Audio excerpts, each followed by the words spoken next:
And away we go, ladies and gentlemen, boys and girls, children of all ages. The big is on the radio. This the Rob Brown Show. This is ESPN Update. What's happening? Y'all. Great to be with you once again. I am, of course, Rob Brown. The pleasure exclusively mine. Thank you so much for joining us. Thanks for being a part of the show. Thanks for making us part of your afternoon. Thank you for letting us a part of yours. You're back in the palatial ESPN Upstate Studios. In charge of switches, levers, and knobs. He is the alpha and the omega of ESPN Upstate and Upstate Sports Talk Radio. He is Colonel Grudge. He is hashtag Dad Kicks.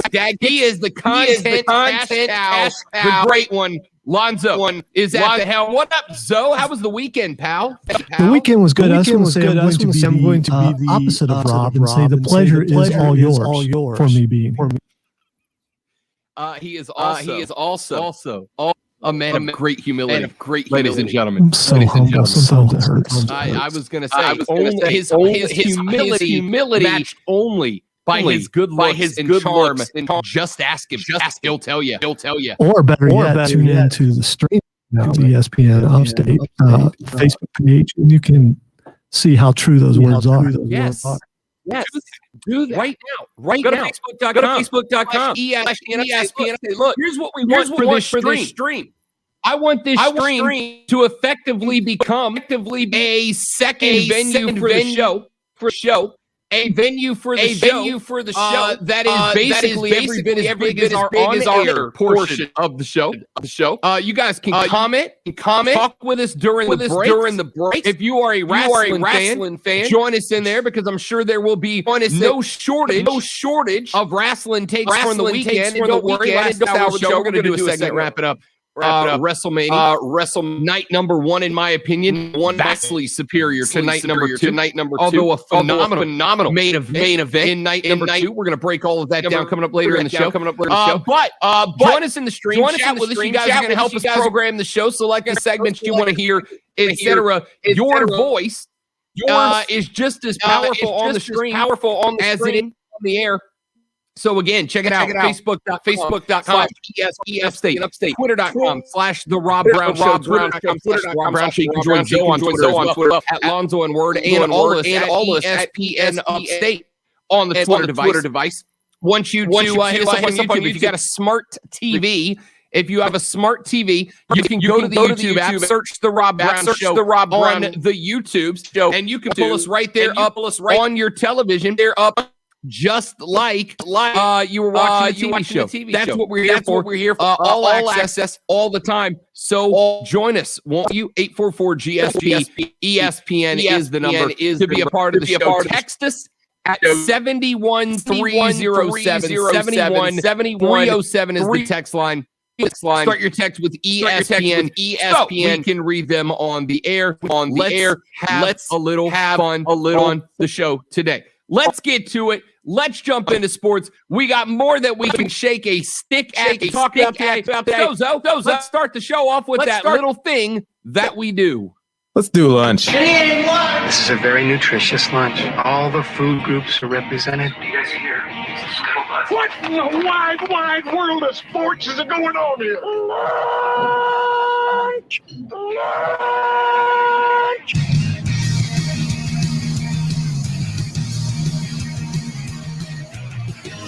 Yes, indeed. Ladies and gentlemen, the Rob Brown Show brings you the lunch breakdown, the three things you have to know before you go talk sports with your friends, family, co-workers, or the dog, whoever you spend your lunch break with today. We begin with item number 1 on the lunch breakdown. Hideki Matsuyama makes history for the Japanese at Augusta. The dude absolutely lit the course up yesterday afternoon. Had an opportunity to bring home a green jacket to Japan for the first time. Was able to accomplish just that, and did so in a very impressive fashion. Here's the final call from that dub. Matsuyama is Japan's first Masters champion. There is some celebration going on right now halfway around the world. It's just after 8 o'clock in the morning back in Japan.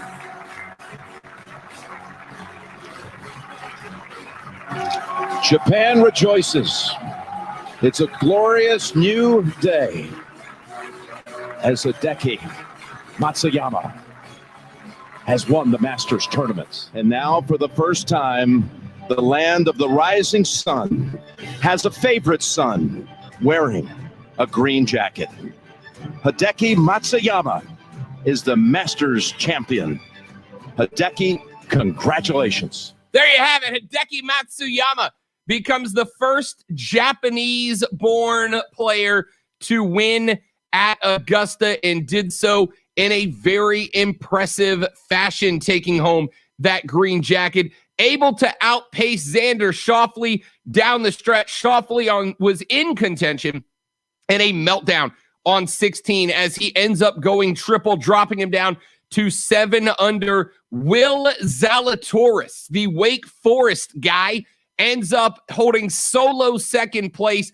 A phenomenal tournament from Will Zalatoris. After rolling with the jokes about looking like Happy Gilmore's caddy, Zalatoris had an opportunity to collapse down the stretch and instead played some of the more impressive golf that anybody was able to put together this weekend. Ends on Sunday with a 2 under 70, a 9 under for the tournament. Jordan Spieth would end up tying Xander Schauffele for third at 7 under. John Rahm and Mark Leishman at 6 under, T5. Justin Rose, who had a 4-stroke lead going into the weekend, gives a whole bunch of them back, ends up 2 over on Sunday, a tournament 5 under, good for 7th. Patrick Reed, Corey Connors, the Canadian. Connors scores the 24th hole-in-one in Masters history on Sunday en route to a 68, but gave 6 strokes back for a Sunday 74. Ends up with Patrick Reed at 4 under T8. At T10, Cameron Smith, the Aussie, and Tony Finau. After Finau would turn in a 74 on Thursday and a 73 1 over on Saturday, shoots par on Sunday, a tournament low 66 on Friday. He ends up at 3 under T10. Webb Simpson, Stuart Stink, Kevin Na, Si Woo Kim, all at 2 under. Same for Robert McIntyre and Brian Harmon, Si Woo Kim. And I don't know if you saw this, Lonzo. One of the things I love about the Masters is that sometimes I end up feeling more like I can relate to these guys than on any other tournament. Si Woo Kim on Saturday ends up on a par 4, missing a putt, slams his putter into the ground on 15. It snaps the head off of his putter. He ended up having to putt with a fairway wood for 16, 17, and 18. Putting with a fairway wood. And Zoe, he didn't go worse than par putting with a fairway wood. I just love that the aggravation of this game where you can hit one shot and it makes you forget about the 38 previous holes where you screwed everything up. I felt more related to Si Woo Kim, the South Korean, in that moment than I think I felt connected to any other athlete for a very long time. Pardon my ignorance, but it is golf. So are you limited to the amount of clubs that you're allowed in your bag? Yep. You get 14 clubs in the bag, and once you are on the course, you are not allowed to add any more clubs to that bag, add nor subtract any clubs from the bag. Now, there may actually be some people out there like me who didn't know that, so we have provided for them this rule. So now we know why. That's what we're here for, Zoe, just to not just make your life better, but to educate you in the process. Are you allowed to borrow the putter of a guy who's also in your group? Nope. Could you do that? You can't do that either. Nope. You are limited to your clubs and your clubs only. So you can't have your caddy run back to the clubhouse and buy one? Correct. I mean, okay. All right. You take the clubs out, you finish with the clubs, and once you begin a hole with a golf ball, that is the golf ball you must use for the duration of the hole. You cannot change clubs nor balls throughout. Now, you can change balls hole to hole, but you cannot change golf balls unless it's lost in the water, or something. In which case you take a one-stroke penalty to drop another ball, which did happen to Xander Schauffele when he was trying to chase down Hideki Matsuyama late on Sunday, was within a couple of strokes, ended up putting a ball off a green and into the water, had to drop for another triple bogey the hole, and took him right back into contention. That's what I love about golf, Lonzo. One mishit, and you can take yourself from guy who is one stroke out of the biggest tournament in sports to guy who finishes tied for fifth, 5 strokes off the lead. I got to admit, and as everyone knows, not a big golf fan, but I tuned in for the last hour. And when I tuned in, it was right when Schauffele was within reach. And I tuned in just in time to see him hit the water. Oh, the meltdown. The yes. meltdown was real. We're going to come back to that because what a moment in golf at 2:20 this afternoon. Savannah Leigh, we had some phone issues on Friday and lost her, so she's going to join us at 2:20 on Monday. Are they still down? Yes, they are. You got to be kidding me. No, I'm not. Super duper. Well, then I have 2 interviews to call and apologize during the next. And this is why you and I probably should communicate ahead of time. Probably. So I dropped the ball on this. It's my fault. No, not at all. The whole talking about what we're going to do on the air things, though, it just gets in the way of a good social life. Yeah, I know. You believe that something's going to be fixed by the time you get, and I don't know what the deal is with it, but some other businesses around the area also had problems right around the same time. So, yeah. Super cool. Well, then don't worry about giving the phone number out because we can't hear you anyway. Looks like you have to join us on the stream at facebook.com/ESPN upstate to chat with us. Item number 2 on the lunch break down, Shane Beamer and his Gamecocks took to the field for their first major scrimmage of the spring over the weekend. Shane Beamer would address the media afterwards. Here's a few of the thoughts that the new head man for the South Carolina Gamecocks issued after his first spring scrimmage as the clipboard carrier for the University of South Carolina. Really pleased for a scrimmage one like where we are. Obviously, it was important. Point of emphasis was playing clean football. We talk all the time about not beating ourselves by turning the ball over, having pre-snap penalties, mental errors, things like that. For the most part, I think that was good for a first scrimmage. Didn't really have a lot of pre-snap penalties like false starts and offsides and stuff like that. We were really good.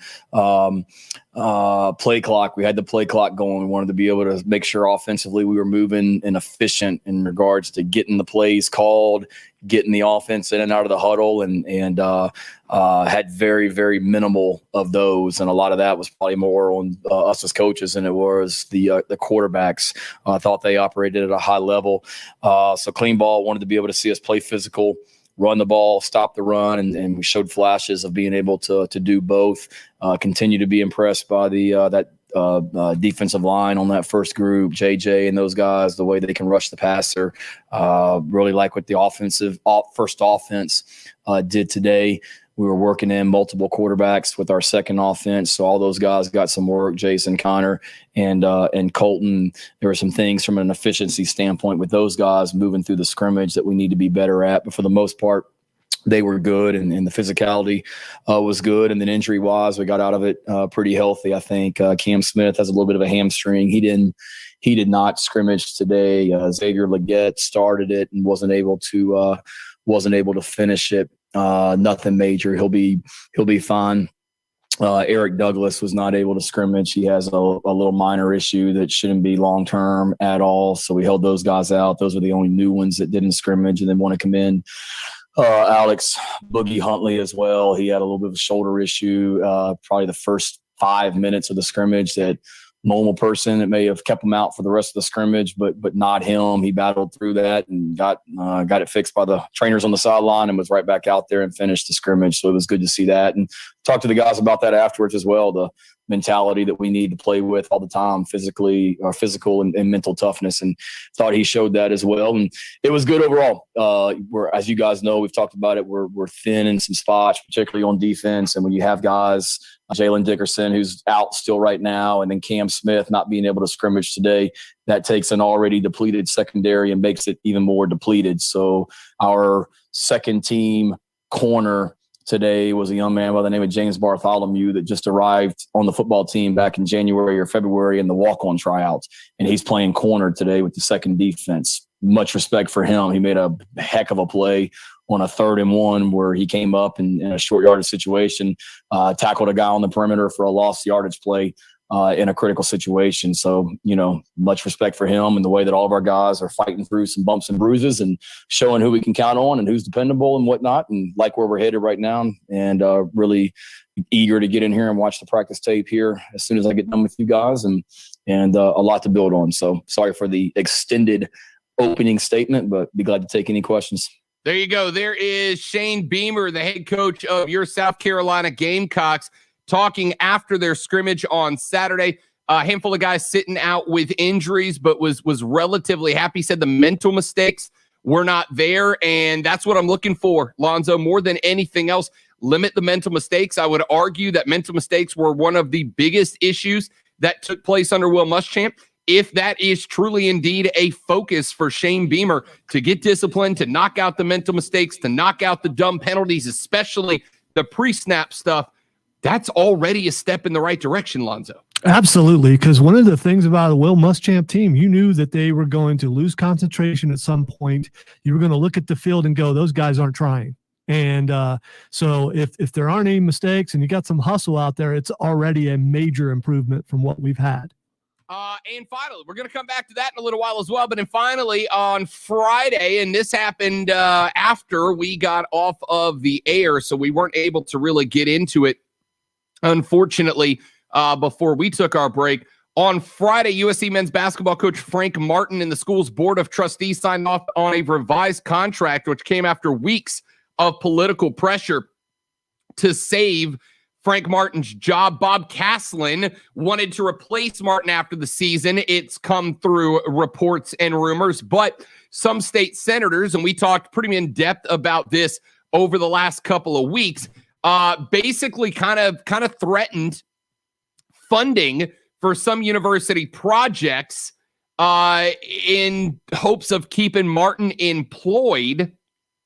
And enough members of the board refused to support Bob Caslin's desire to move on. So USC Athletics Director Ray Tanner said Friday he was never directed by Caslin to fire Frank Martin, but rather to undertake a review of the program. On Friday, Frank Martin was announced to getting a 2-year extension to his contract, which now runs through March 31st of 2025. His total compensation of $3.3 million a year, which is where his salary will be after the 2022-2023 season, will not change for 2 additional seasons. If Martin is fired without cause after next season, his buyout would be $3 million.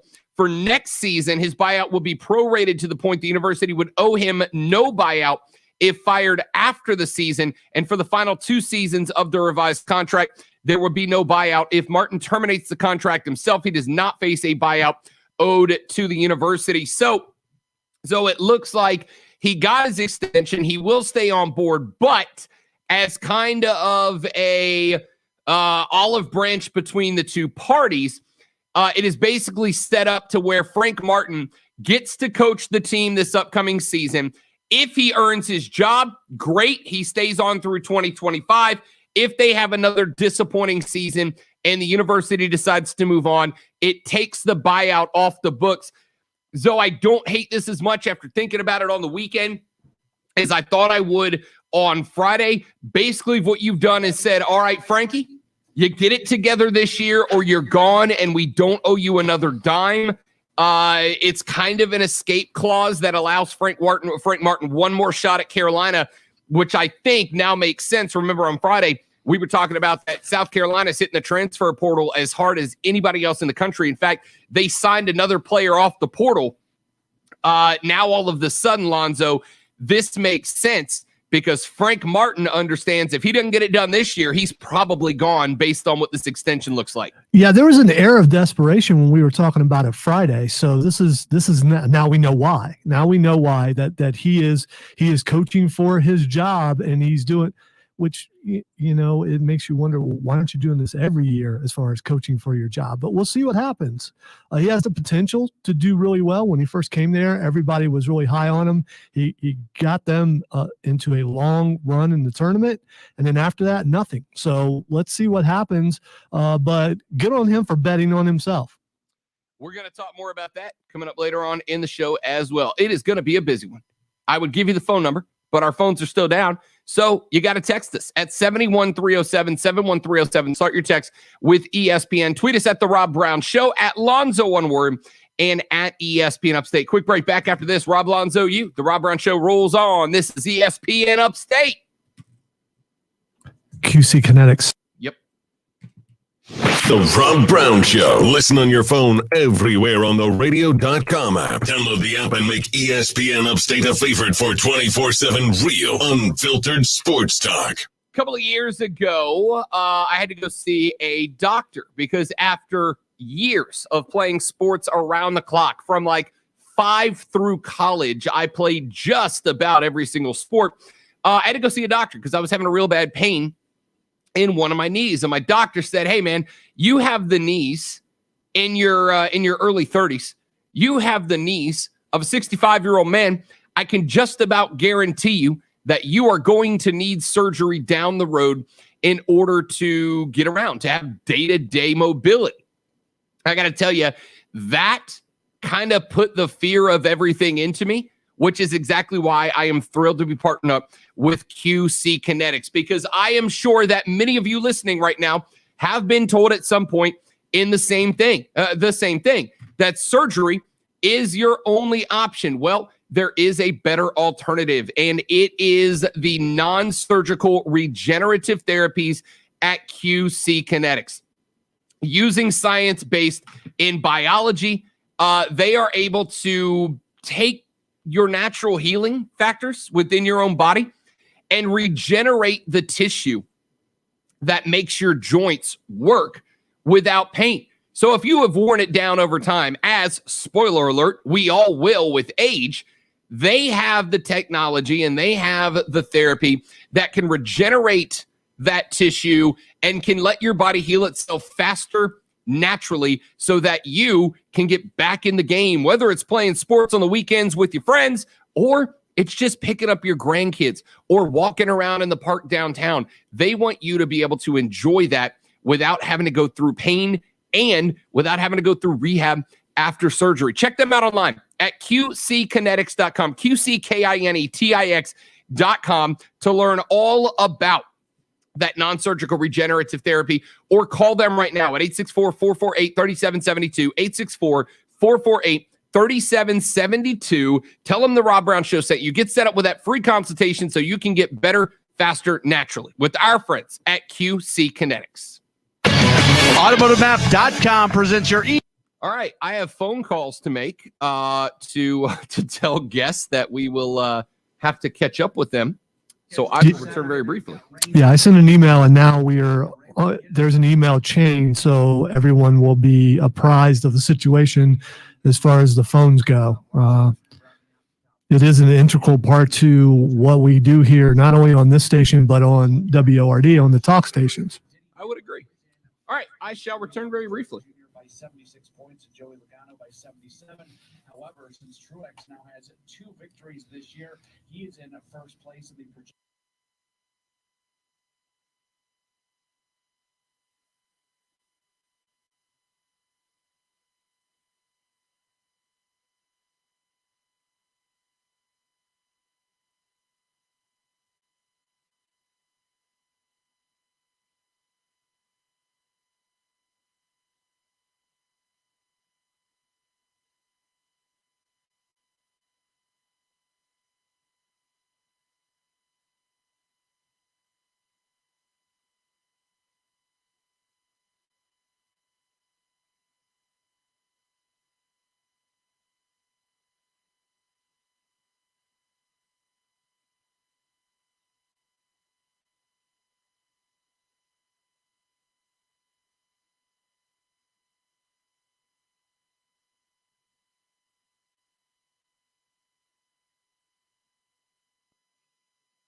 1 minute.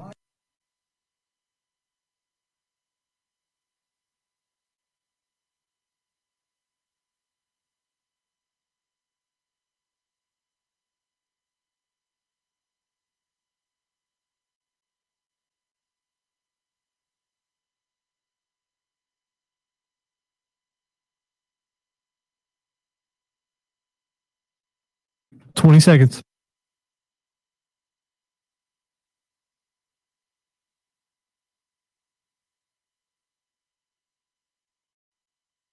He's not messing around. Real, unfiltered sports talk on The Rob Brown Show, ESPN Upstate.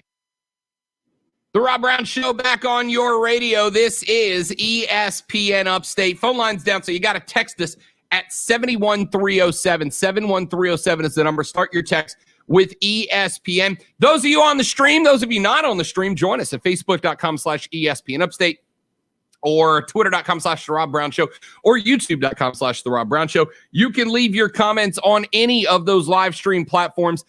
They will populate with us here on our screen, and we can read them on the air. So get at us on the live stream. Leave your comments, thoughts, suggestions, critiques, and the like, and we will address those as we move on. Real quick, wanted to throw this out. Golf. Hideki Matsuyama wins the Masters this weekend. And, it was interesting to watch. One of the reasons that I love golf, Lonzo, is it kind of gets a rep of being a sport for stodgy old white dudes, right? That's let's just be honest, that's the rep golf has. But if you looked at the field this weekend, you had Hideki Matsuyama from Japan, your winner. And his, I don't know if you saw this, Lonzo, but after the round was over, as Hideki was shaking hands with Xander Schauffele and getting hugs from his family and all that, his caddy, also from Japan, walked over, put the pin back into the hole, and then turned and bowed to the golf course itself, showing that deep love and appreciation for Augusta and what that golf course means to the guys on tour, etc.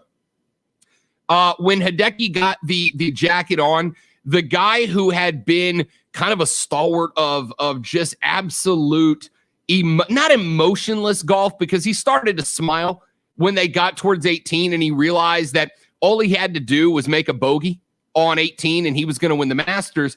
But from 1 through 17, Hideki Matsuyama was business, man. He had a business mentality.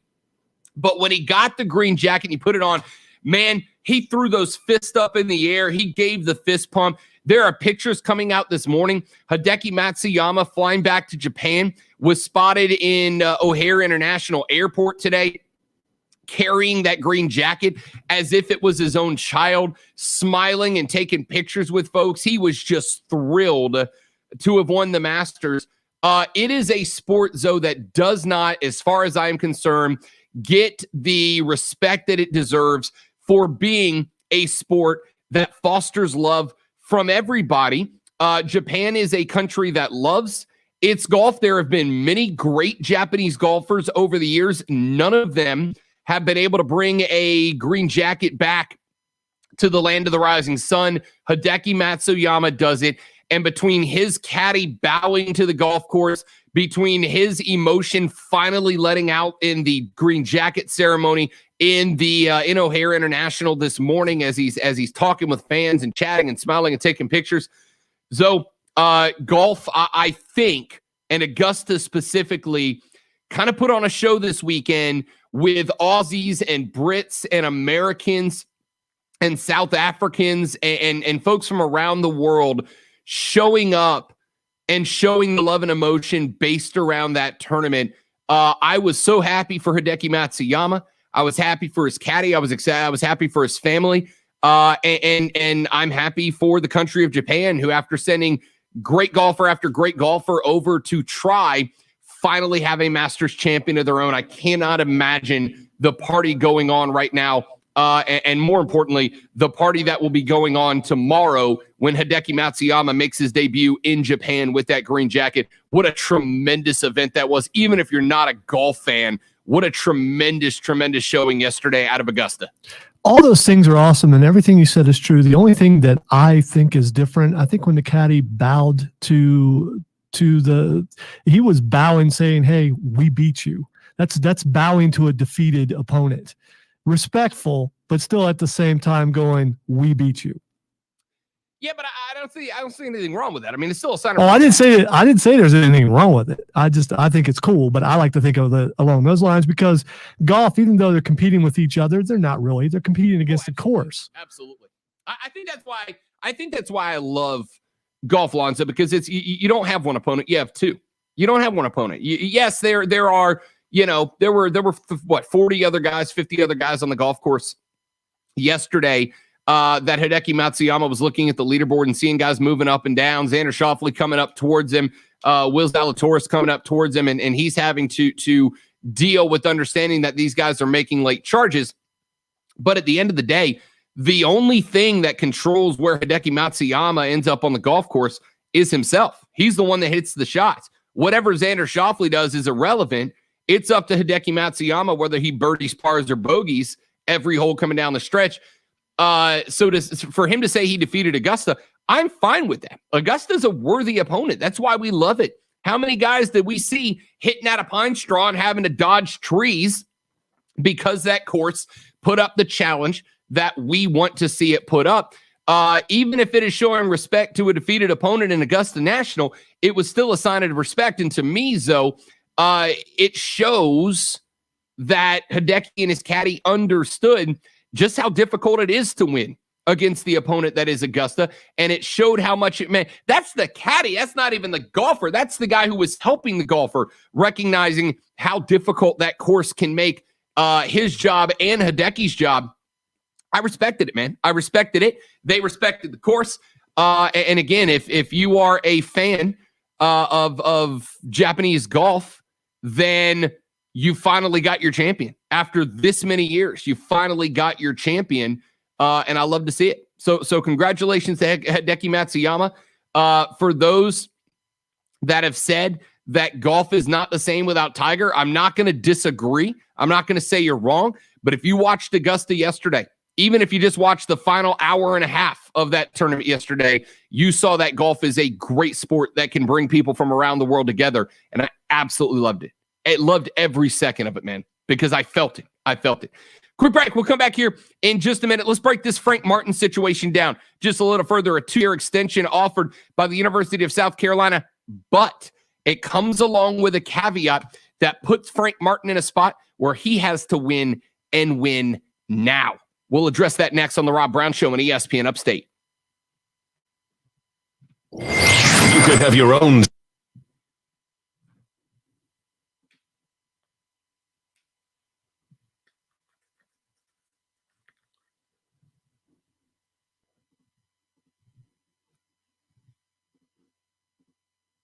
And you guys are quiet on the stream today. You got your thoughts? Leave them down below. Want to hear what you have to say. Anything goes. Talk some wrestling coming up in a little while.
1 minute. Outstanding. See the news that there's a announcer change tonight An announcer change? on Raw? No. Who? Adnan Burke is now going to be the voice of Raw. Tom Phillips, I didn't see if he was let go. He's being replaced. Wow. That's I read a couple articles about it, but I didn't see if he was being fired or not. They shuffle those guys around a lot. I kind of like Tom Phillips, so I do too. I didn't have an issue with Tommy. It's a culture. To make sure everyone makes it home safe. Safety minded. Want everyone. Your homes, lives, and solutions for every industry. I guess admin doesn't have to worry about spilling any inside things or something. The reason he was let go. I had to look that back up though, because I knew he was let go from ESPN, but I couldn't remember why.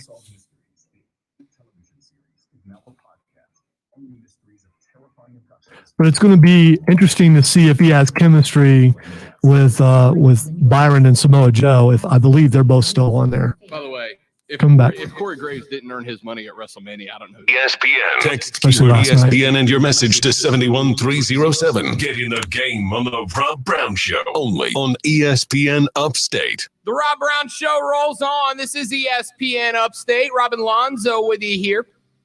Frank Martin has got himself a 2-year extension with the Gamecocks of South Carolina.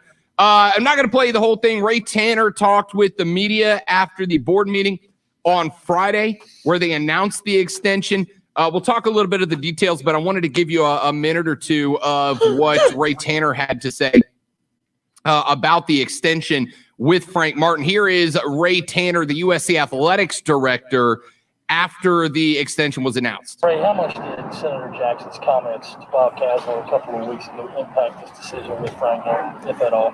I wasn't involved in that. Obviously, I wasn't at the hearing that day, and I heard bits and pieces, but it didn't affect me in any way. The recommendation that I made to President Casler, and that's my line of communication and my reporting lines, that I ultimately made a recommendation to President Casler that we extend Coach Martin by 2 years. And did Frank Martin's buyout have any, the amount of his buyout, did that have any influence on your recommendation to give him this contract? It did not. I think that, it's fair to say that it was a lengthy review, according to maybe what a lot of reviews are. It was lengthy, but ultimately it did not affect it. I looked into it. I had a number of meetings with Coach Martin personally, and arrived at the decision that I would recommend a 2-year extension. Did President Caslen want you to make a change? No. He never told me what to do. He deferred to me as the athletics director to do assessment and report back to him, which I did. Why do you think it took this long to reach this decision following the end of the season? Well, I think that, this was an unusual year, as we all know, that you have to go back and look at where we are as a program. This was an unusual year with COVID, that we crowned a national champion in Baylor. There were a lot of teams that had really successful years, others that were impacted in a lot of ways. We had a head coach that went through a physical challenge himself. We had 27 days of missed practice. We had a number of players that missed time. It was challenged at a time that maybe some other programs weren't. We did take that into consideration. But at the end of the day, it's a year.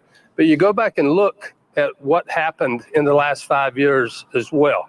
And there are some very positives under Coach Martin's tenure here. I think there were a couple of final three, a regular season three finishes, a 4, a 6. So there were some good things there. Did we make the NCAA tournament? We didn't. So that's a glaring thing that stands out, and you take a look at that. I mean, ultimately, you want to be playing at the end of the year. Any conversations that you've had with Frank recently, have they been about we need to make the tournament next year? So been that kind of caveat, for his future here? I haven't had a direct conversation to that type of language. Obviously, we talk about it, but I'll tell you that since he's been here, and we kind of came in together within, a few weeks or months of each other. Eric Hyman hired him, and then I came in after that. We've always had very amicable conversations and forthright, and have been very honest with each other and have been able to work well together. If there was, So there you go. There's just a little bit. That audio from our friends at Sports Talk SC, sportstalksc.com is that's where that audio comes from. And you can go listen to the rest of that interview there. So Friday announced a revised contract, which came weeks after pressure to save Frank Martin's job. There were reports that Bob Caslin wanted to replace Martin after the season, but a number of state senators implied that funding for some university projects might be affected by a $6 million buyout that would be required for Frank Martin. But enough members of the board decided not to support the decision to move on from Frank Martin. So he gets a 2-year contract extension that runs through 2025. His total compensation of $3.3 million, which is where his salary will be after the 2022-23 season, will not change for the additional 2 seasons. So no raise coming for Frank Martin. But if he is fired without cause after next season, his buyout will be $3 million. For the next season, his buyout will be prorated to the point the university would owe him no buyout if fired after that season. And for the final 2 seasons of the revised contract, there would be no buyout. If Martin terminates the contract himself, he does not face a buyout owed to the university. So basically, Zoe, what this is looking like is that if Martin is fired without cause after next season, he would get $3 million instead of $6 million. If he is fired the year after that or the year after that through the 2025 season, he would not be owed a buyout at all. And if Martin at any point decides to walk away, and there have been some rumors that Frank Martin may decide to move on to another job or to just call it quits in Columbia, he would not owe the university any money to buy out the contract on that end. So we said one, really, Zoe, it looks like it comes down to the buyout is decreased for next year, which is telling Frank Martin, here's the deal, man. We might have to give you a little bit of way out the door, but we are getting very serious about you getting very serious about this job. He has 1 year for the $3 million buyout. After that, they would not owe him $1, which puts the impetus on Frank Martin to improve dramatically next season and to put real results on the board the season after that, or it'll be time to move on. Look, if I'm the Gamecocks, I'm not thoroughly displeased by this. I know, Zoe, there were a lot of Gamecocks fans that were ready to move on from Frank Martin. I don't think they were wrong in that feeling.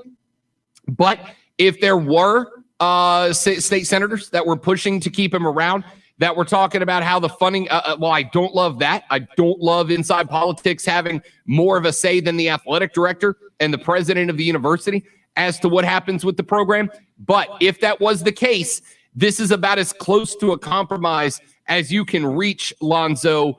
It puts the pressure on Frank Martin to start performing like now, which now all of a sudden, all those transfer portal signings that we talked about on Friday that did have an air of panic to them, all of a sudden those make a lot more sense.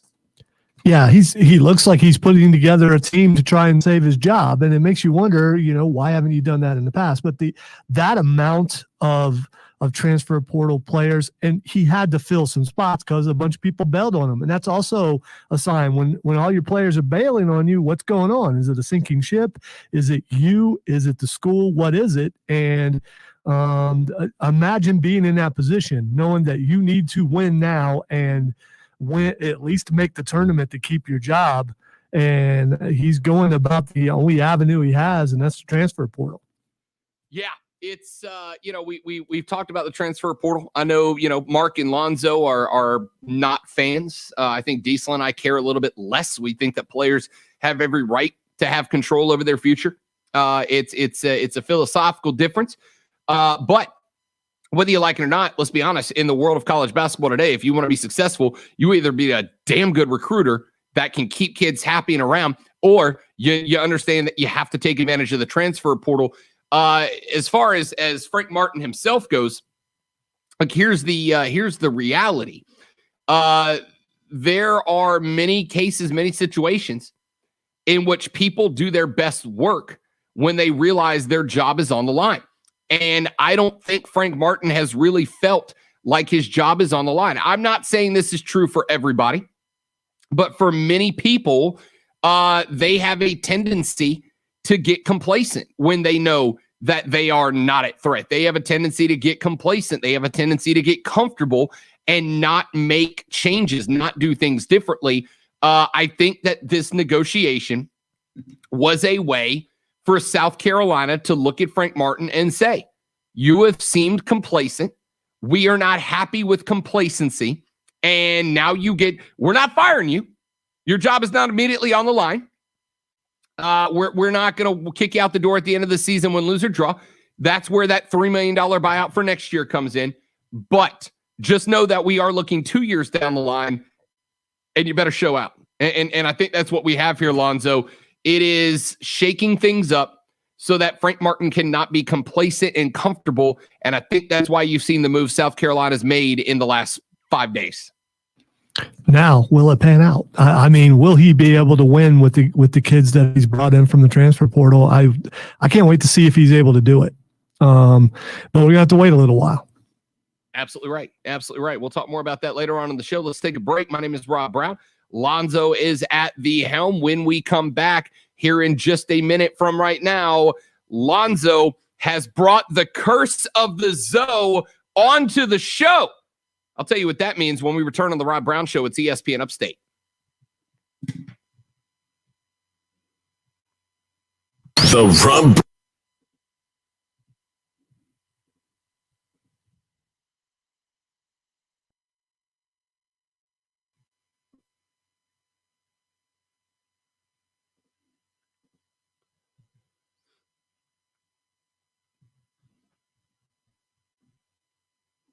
You know what today is, Lonzo?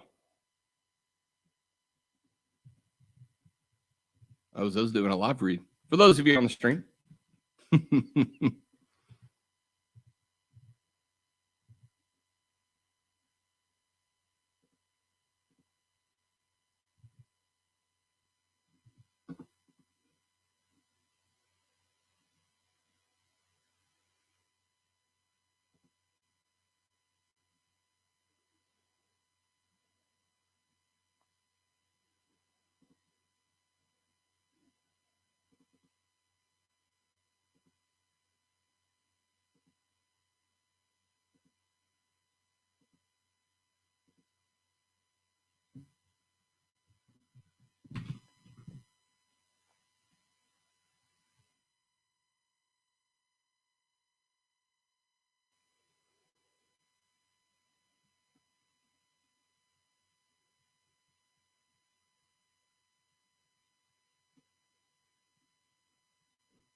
All right, so Steven is asking if we've watched Thunder Force. I have not watched Thunder Force because Melissa McCarthy is hit or miss for me.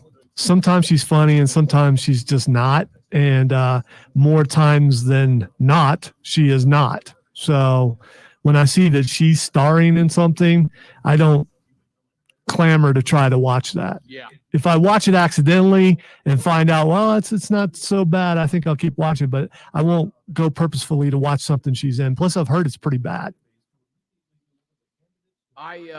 There's been some Melissa McCarthy stuff that I've absolutely loved, and there's been some Melissa McCartney stuff that I'm just like, it's all right. And I'm going to give it a shot. I don't know that I'm going to like go out of my way for it. But if I'm sitting around and there's nothing else going on, I might check it out. So many other things to watch right now, especially now that wrestling's on every night of the week except for Thursday.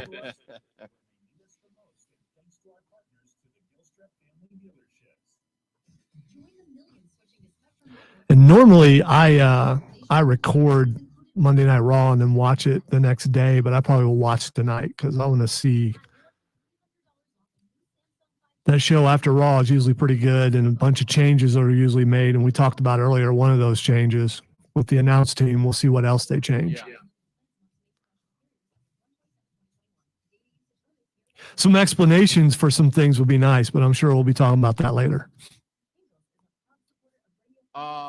I saw some of which you were commenting on Twitter. I'm sure you know exactly the one that I'm most disappointed in. Especially since it started so well. It started so good. That was an incredible introduction. Yes, it was. I was pumped. They do the close-up, and he hits the yeah, and I lost my mind. And then the crown, and I thought that is just the most badass-looking thing I've seen in a long time. And here he lost. Cool. And then he just disappears. Like that's all you get. 5 months to build up this 80s slasher invincible monster. 1 minute. Stupid garbage. Most surprising thing of the night, though, how about Tamina getting over with the crowd in their match? Yeah, that's the thing. I was wondering if the fans didn't do that ironically. Like, you know what I mean? Well, when are we going to see fans again? So we can't get into a pattern to find out how they really are going to react. 30 seconds.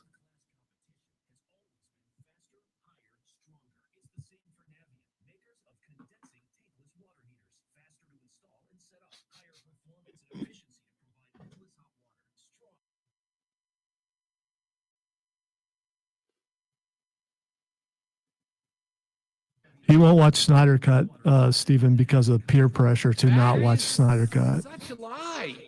Such a lie. Zoe? Hey, Rob can read. So he says. Email Rob Brown at ESPNUpstate.com and we'll put him to the test. This is the Rob Brown Show. Local sports talk on ESPN Upstate. The Rob Brown Show rolls on, steaming towards the end of hour number 1. Coming up in the next segment of the show, I was going to do it here, but I don't have enough time to go on the rant that I am prepared to go on. Zoe, the cash cow content king, has brought the curse of the Zoe onto the show. He has dictated something that must happen. I was not prepared for it, but here we are. Lonzo has created what apparently is going to be a weekly segment without even knowing he did it at the time. I'm going to tell you what it was or what it is when we come back. Suffice to say, Major League Baseball, once again, has a major yet easily solvable issue that they don't know what the hell to do, and it made them look embarrassingly bad last night. Embarrassingly bad. I'm going to tell you what that is coming up here in the next segment of the show. We got a breakdown of South Carolina's spring scrimmage number 1. South Carolina will be back on the practice field tomorrow. There is another scrimmage coming up on this Saturday, and then on the 24th is the South Carolina spring game. We'll keep you up to date on everything going on Gamecocks football. Sam Darnold on a revenge tour, it looks like. He said in the media over the weekend that it hurt and was disappointing that the Jets no longer wanted him. Do you think that Sam Darnold on the revenge tour is something that will get you all hot and bothered if you are a Panthers fan? Plus, the NFL, speaking of easily fixable issues, the NFL has issued an apology to a team for something that happened 2 years ago. And I've got a news flash for Roger Goodell, the Ginger Hammer. Hey, Raj, doesn't make it better, doesn't fix the problem, doesn't change anything, right? So we're going to talk about that coming up later on. And in the next hour, win or lose, they still booze. A company has done a thorough poll to find out which teams in America at the professional level have the fans that drink the most and why. We're going to see if any of our local teams made it onto that list. That's coming in the next hour. But before we get to any of that, let's see if we can help you win a grand in the $1,000 cash dash on ESPN Upstate. This hour's upcoming hour's keyword is soap. S-O-A-P, soap. You were going to text that word to 72881. 72881. Powered by BetQL. Let BetQL's proven data and analytics help you become a better. Download the BetQL app today. Again, text SOAP, S-O-A-P, to 72881 for your chance to win a grand in the $1,000 cash dash on ESPN Upstate. Coming up next, the curse of the Zoe strikes. I'll tell you what I mean. Rob, Lonzo, you. The Rob Brown Show rolls on. This is ESPN Upstate, y'all. ESPN Upstate. WYRD Greenville. WORD Spartanburg. W249DL Greenville. W246CV Spartanburg. You have to know what I'm talking about, right? Yes, I am acting for the audience. He is a thespian. Let's see. All right. Steven said, yeah, we talked about that one a little while. Nathaniel said, I predicted that all the titles would change hands. I was wrong. Yeah, I got a lot of matches from WrestleMania wrong, which, like, okay. I'm not upset about getting matches wrong. I can be upset about why in many of them. We're going to talk about that. Buddy Hook said, good to be home and have time to listen. Love the Masters, and I don't care much for golf. Yeah, I mean, look, even if you don't love golf, the Masters is one of those events. Like, even if you're not a soccer fan, you got to watch the World Cup. Even if you're not a baseball fan, you got to watch the World Series. That's Augusta on that level. You're going to watch that, but not Snyder's Cut. I am going to watch it. Don't let Zoe lie to you. To your face. To your face. Ain't nobody believe you. And what happened to the U.S. women's team on Saturday? I know it was a tie, but they look pretty shaky. I have not. I've only watched the highlights, Steven. I have the full game recorded. I have the full game recorded on the DVR. I am going to catch up on it because I was not thrilled about what I heard about the result. But look, man, even Jordan's Bulls are going to lose one here and there. So, I'm not. Don't slam the panic button yet before the Olympics. Don't slam the panic button yet, Steven. Golf cart in the first break, and your Sarah McLachlan promo is playing right now. You can't hear it, but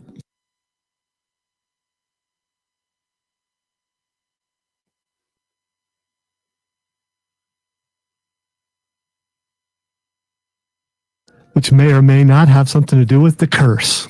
The curse.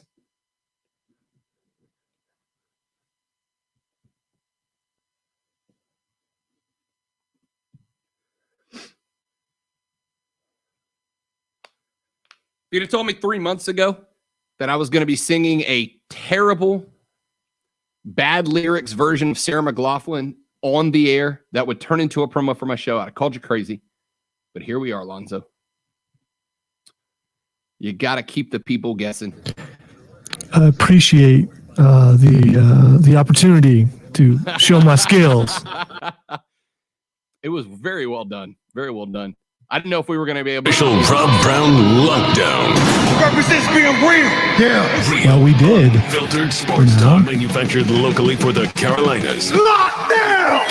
This is the Rob Brown Show. Yeah. Only on ESPN. ESPN Upstate. Our numero dos of the Rob Brown Show starts right now. It's Monday, baby.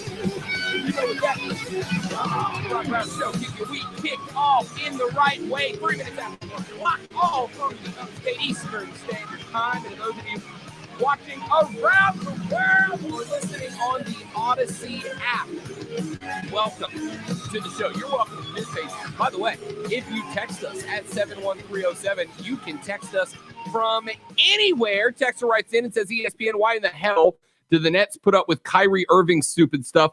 I would fire his ass yesterday. He's not that damn good. The problem is he could be. He could be if he gets his head right. But, the Nets shocked by an outmanned, outgunned Lakers team yesterday. And when Kyrie and Harden joined Kevin Durant in Brooktown, Zoe, we talked about it. We said this is going to go one of two ways. They're either about to go on a tear and win 3, 4, 5 championships back to back, or it is going to absolutely implode.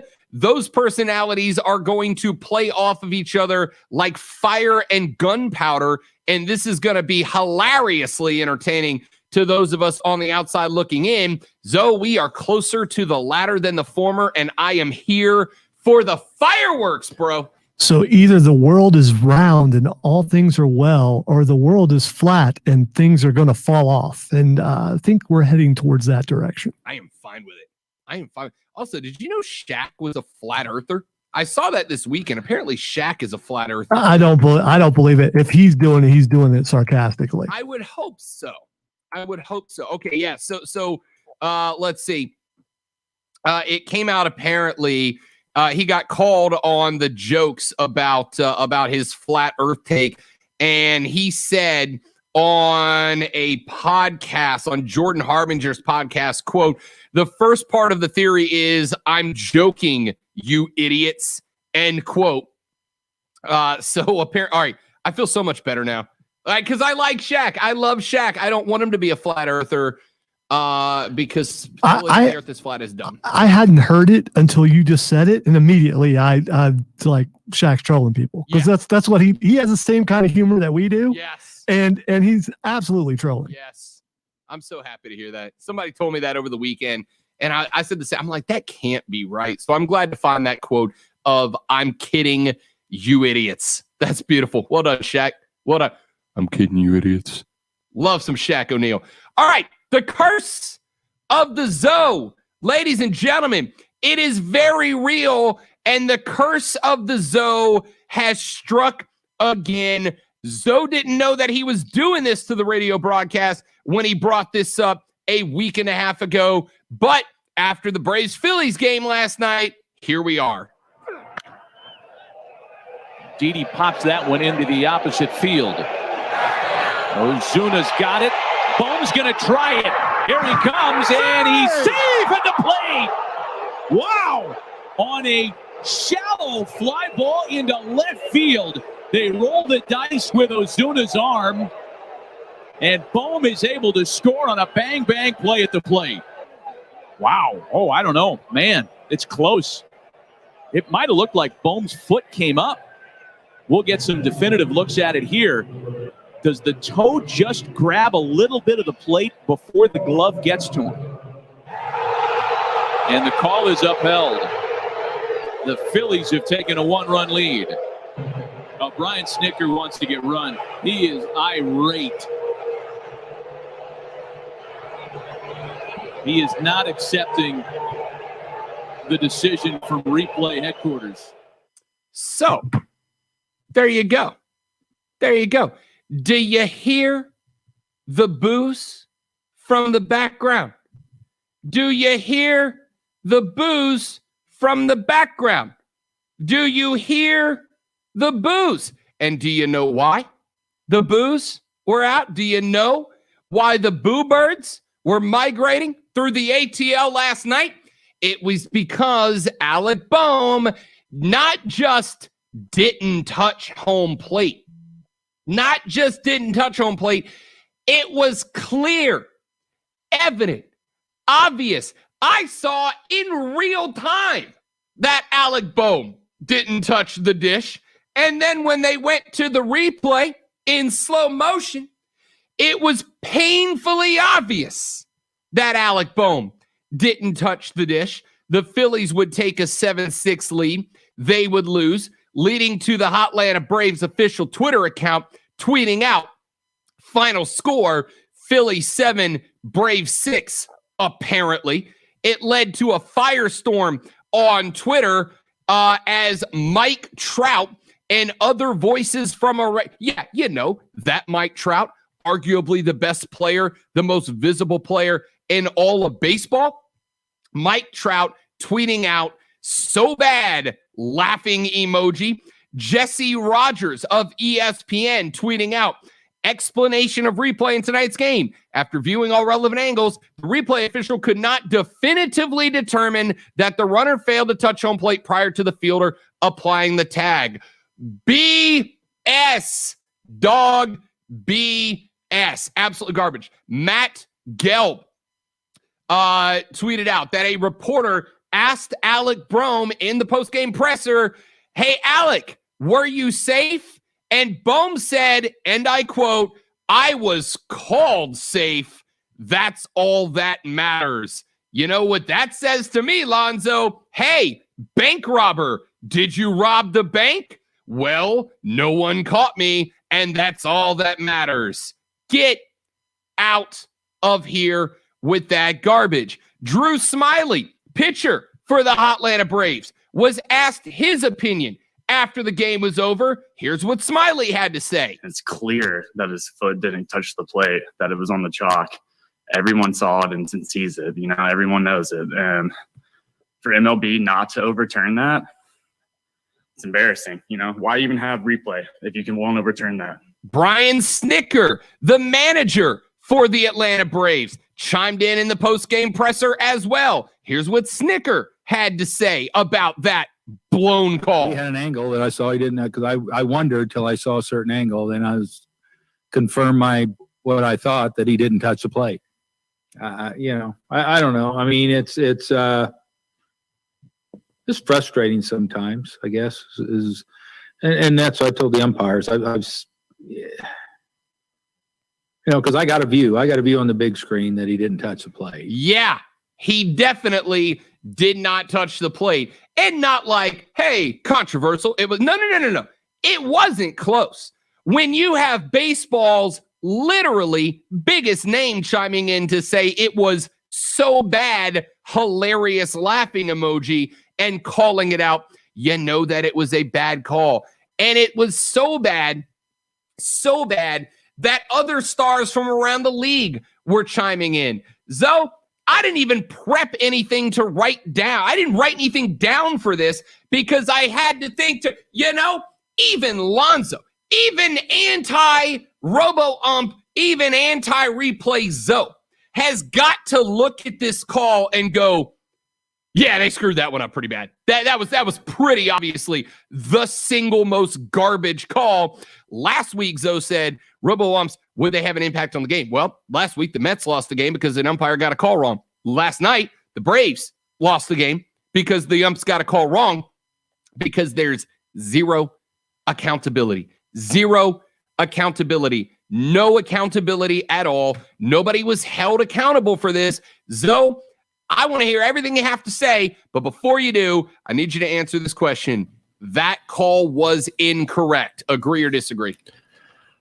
From a certain perspective, it was fine. If you are a Phillies fan, you're downright okay with it. If you're an Atlanta Braves fan or the rest of the world, then it's probably wrong. Whether it was correct or not, I'm on the side of humanity. And the side of humanity, you're going to get some things, right. You're going to get some things wrong. The majority of the things you're going to get right, but you're going to get an occasional thing wrong because humans are fallible. They're imperfect, and sometimes they're going to miss things. Now, let's say if a robot was in there, you would have no place to direct your ire if the robot missed the call. But now you can direct it towards a person. I don't know if I like the idea of the Zoe curse, but if it has to do with being on the side of humanity, I'm absolutely there. I think that for some reason, everyone's eyes are now tied to mistakes from umpires. Were this many mistakes made at this time last year? No, because there was no baseball at this time last year. But once baseball started, were there that many errors? Probably, but people were just so happy to have sports back, they just didn't notice. They didn't care. I think that there's a concerted effort by people like yourself to get these robo-umps in there. And I don't, where's the pay coming from? Who's paying? Is it big robotics companies? I mean, who is trying to get you on the side of being against humanity? I don't know. I don't know. I'm disappointed. So where do I even start with you right now? By the way, on a positive note, the phones are working now. Hooray. Where do I even start with you right now? I'm glad the phones are working. People, please call in and help me right now. Please help me with this. Jake Tapper, a reporter last night. And I listen, I don't care if you like Jake Tapper. Jake Tapper's a reporter? Are you serious? Talking head Jake Tapper. Is he unbiased in his opinions? He is a Phillies fan. Is he? Yes, he's a Phillies fan. The Braves tweeted out final. Philly 7, Braves 6, apparently. Jake Tapper sent out a tweet that said, no ump has ever made a debatable call until tonight, apparently with a gif of a small child throwing a temper tantrum on the ground. See, here's the thing, Lonzo. One of my favorite quotes of all time comes from Neil deGrasse Tyson, who is an astrologer and an astrophysicist. And Neil deGrasse Tyson once said correctly, science doesn't care whether you like it. Science is true whether you like it or not. That's the whole goal of it. Well, that player was either safe or out. Those are the only two options. And if you watch the replay, he was clearly, demonstrably, without a doubt, not safe, because the first thing you have to do to be safe is to touch the frickin' base. And you know what Alec Boehm didn't do? Touch the freaking base. He just didn't touch it at all. This is not, bang, bang, play, too close. No, he didn't. There was no bang, bang because there wasn't no bang in the bang, bang. There was just one bang, which was the tag.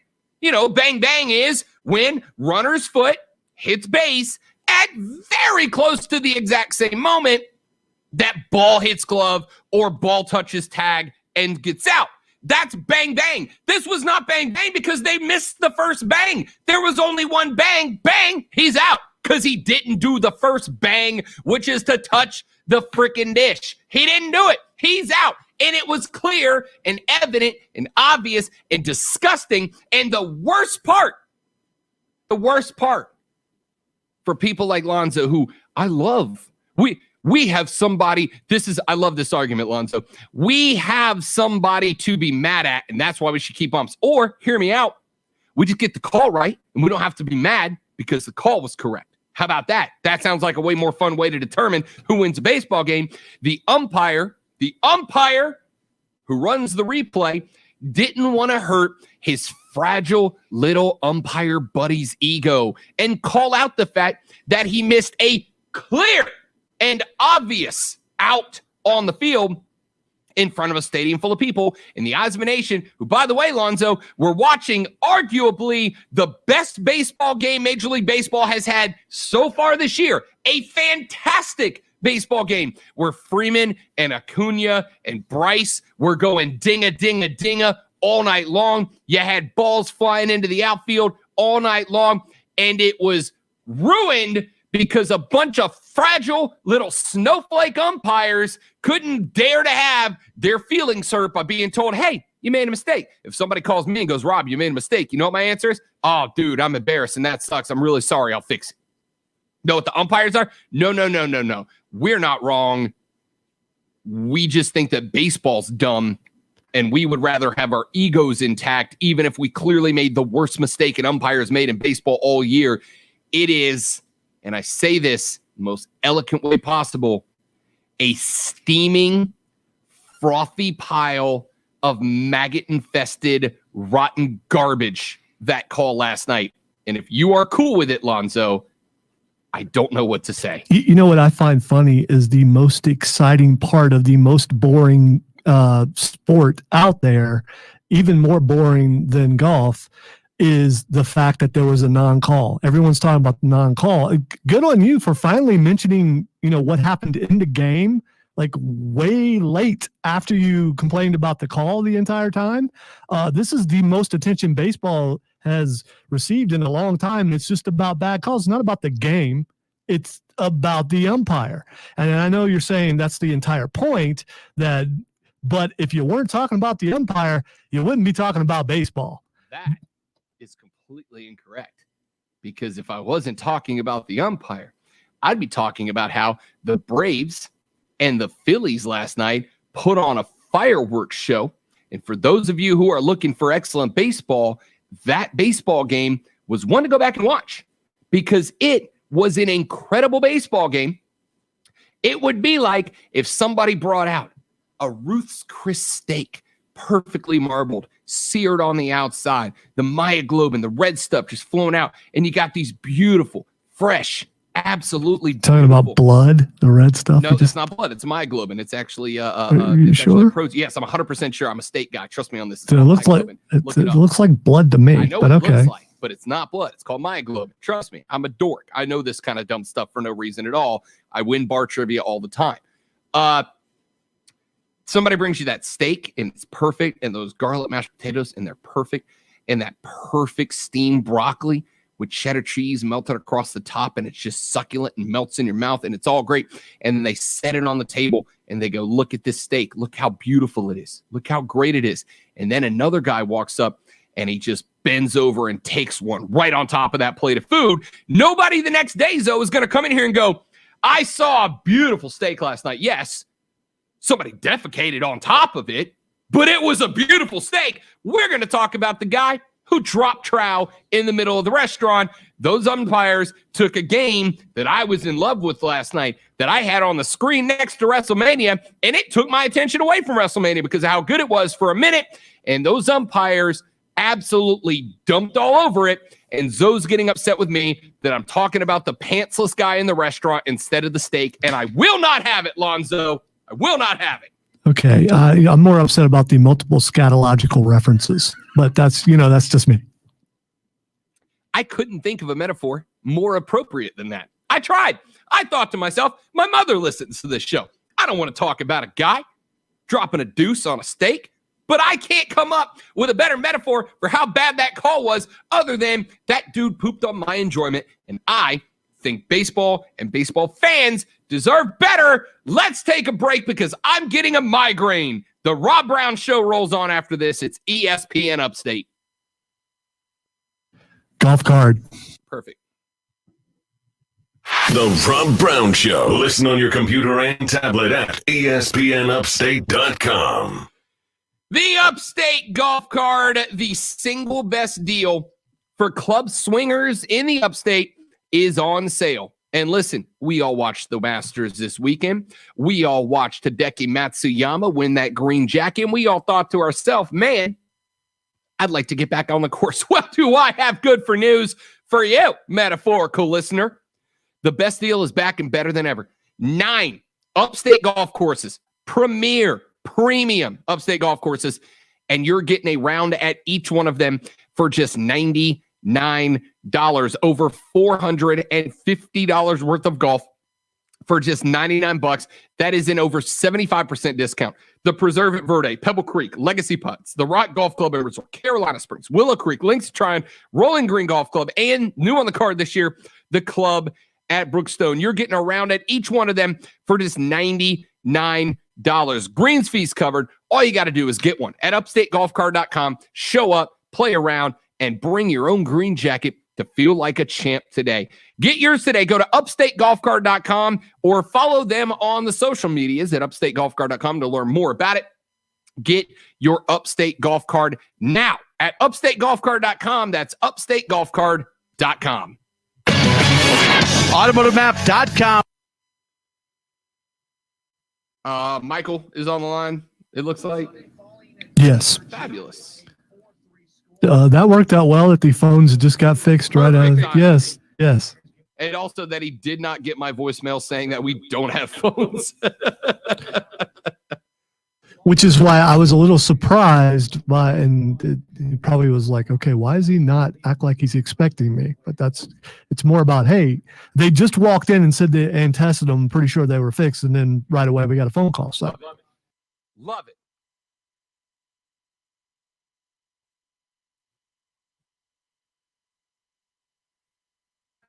I wonder how other people feel about their name being attached to a curse. I mean, do you have any say in it? I mean, you know, I know there's like the Curse of Montezuma. I guess Montezuma had something to do with that. Revenge. Yeah. The Curse of the Bambino, which it really wasn't was his fault. It was, yeah. So I'm just thinking of all the curses that I know of. Just be happy that of those 3 curses, Lonzo, yours is definitely not the worst. That's true. Also thinking about the mummy's curse, which, you know, I don't see any flies outside the window and no one chanting the Emotep. Although it wouldn't be unusual around here.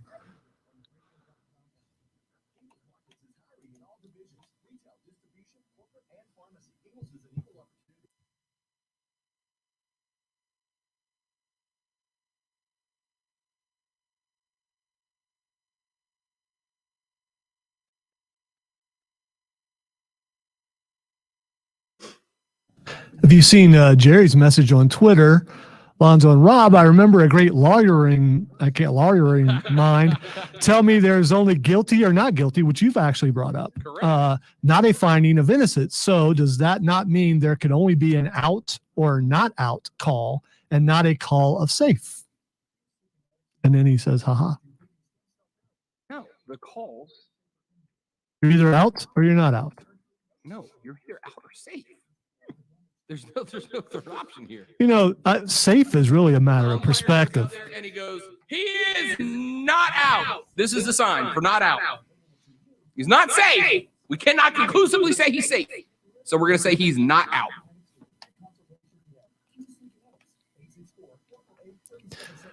I don't like getting roped into anything baseball. Yeah, you did it to yourself, Lonzo. Did I? Yes, you brought up Skynet. Now it's my favorite thing to talk about.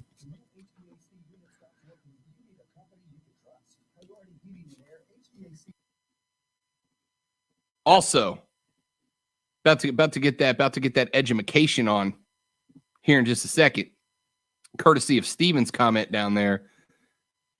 Here you have, this is myoglobin. It is an iron and oxygen binding protein found in the skeletal muscle tissue of vertebrates in general and almost all mammals.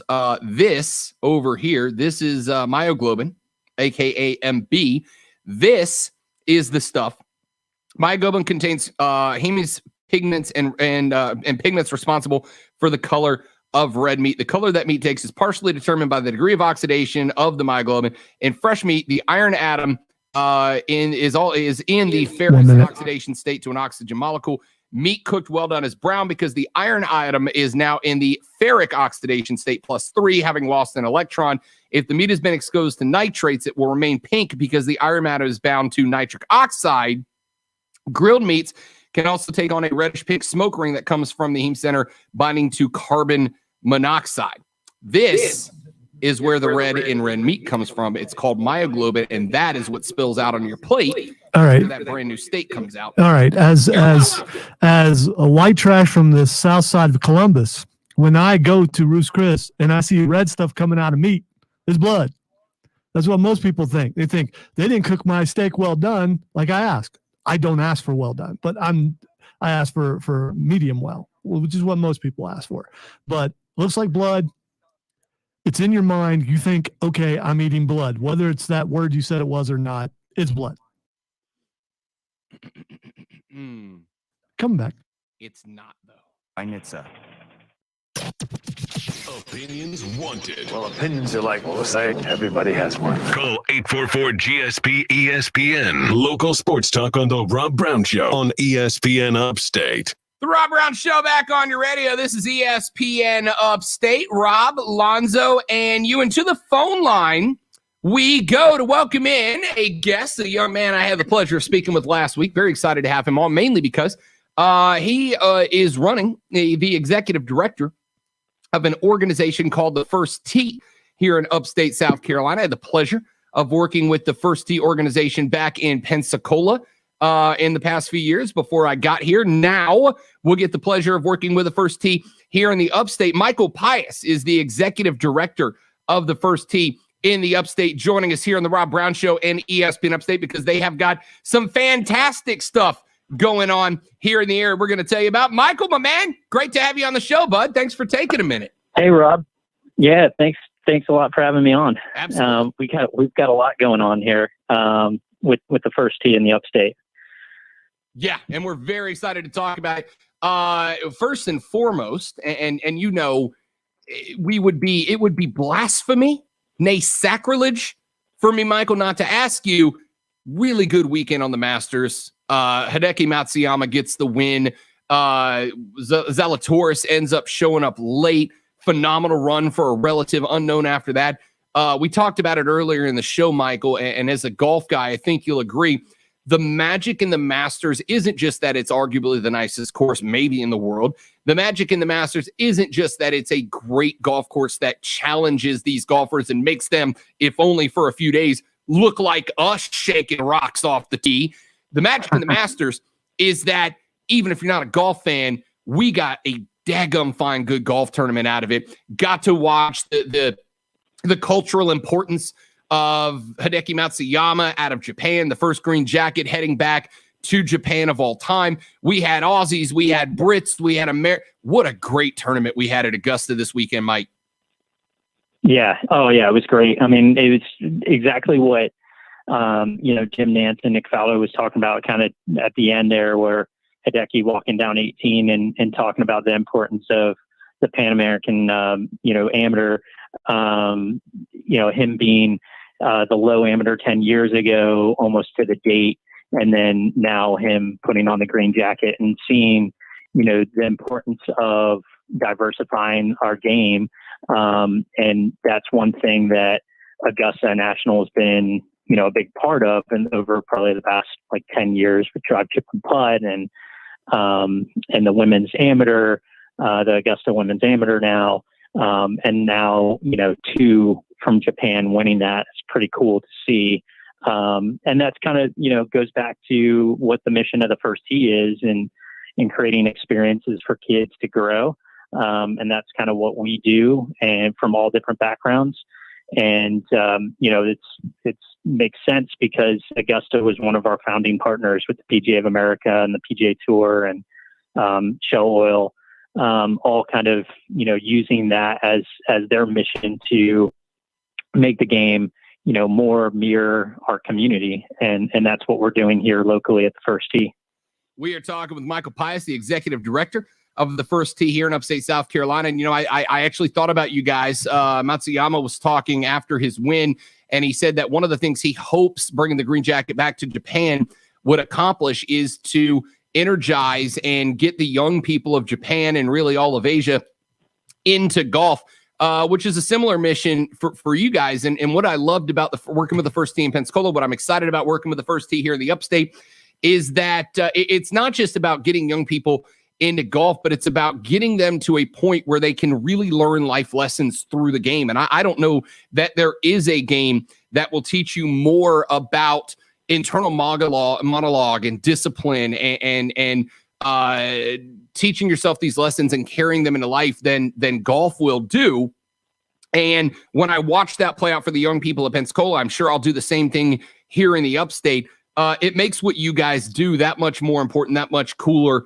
And that's why I'm excited to have you guys on board. And I think we will, with the events that you guys are running, we're going to talk about those here in a second, Michael.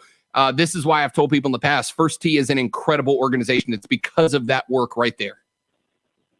Yeah, I mean, I think, obviously our mission, we're a youth development program first and foremost, but what's great is we're teaching the game of golf right alongside, core values like honesty and integrity and sportsmanship, and also life skills like goal setting and resiliency skills. And, one of the things that I kind of watch being a PGA professional when I watch the PGA Tour are pre-shot routines.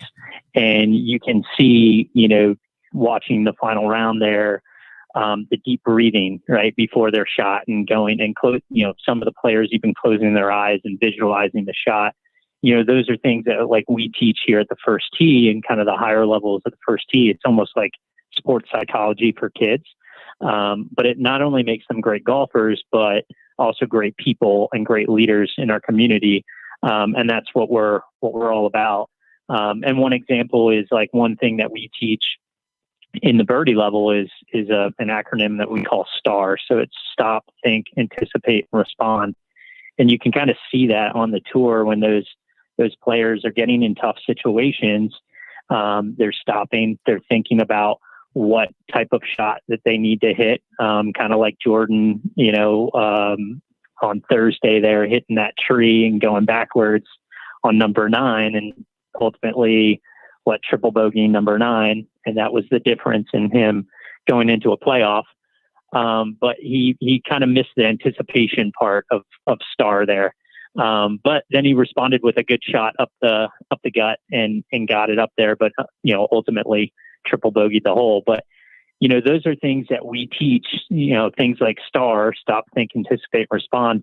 And those are the things that those kids can use in the real world, right? When they're at school and they've got a test in front of them, they need to stop, think, anticipate, respond. So those are the things that we teach at the First Tee that are, again, not only making them great golfers, but even better people. Michael Pius, the executive director of the First Tee of the Upstate, joining us here on the Rob Brown Show and ESPN Upstate. You guys have an incredible mission, but obviously, like anybody else, money makes the world go round. And in order to pull this off, you guys have some really, really cool events that are coming up in the next handful of weeks. And the first one is coming up a week from today at the Carolina Country Club, which is the 4th annual Golf Body Fitness Invitational Golf Ball Drop. Tell everybody a little bit about that, because you told me about it last Friday when we chatted on the phone, and it sounds awesome, if we're being honest with each other. Yeah, it's going to be a great event. I mean, it's a whole day event with a golf tournament, but our golf tournament's sold out right now. But we are still doing the golf ball drop at 10:45 right before the shotgun start. And if your listeners haven't heard of a golf ball drop before, what we're going to do is we're going to have a helicopter at the event. We're selling golf balls, 1 for $25 or 5 for $100. If you go into golfbodyfitness.com, you can purchase them there. And so what happens is we sell these golf balls. We're going to put them in a big bucket, fly the helicopter up over the practice area, dump the bucket over the edge of the helicopter out onto the practice facility. And we're going to have a hole cut in the area there. And we won't be dropping it on a putting green, but just off to the side. And if your ball ends up in the hole, you're going to split the proceeds 50-50 with ourselves, First Tee, and Res Missions, which is another great nonprofit based here in Greer, doing great work in the Greer area. So it's a really, really cool way to kind of do like a 50-50 raffle, essentially. If a ball does not end up in the hole, we're going to pick the closest one to the hole, and you get 25% of the pot. So, you put in, it only takes one ball, but you can increase your chances in getting 5 golf balls for $100. And again, they can go to golfbodyfitness.com and they can purchase their tickets there. We are talking with Michael Pius, the executive director of the First Tee of the Upstate. And the other event that you guys have going on, and I kind of laughed at this when we chatted on Friday, not in a bad way, but I found it very entertaining. I'm excited to be there.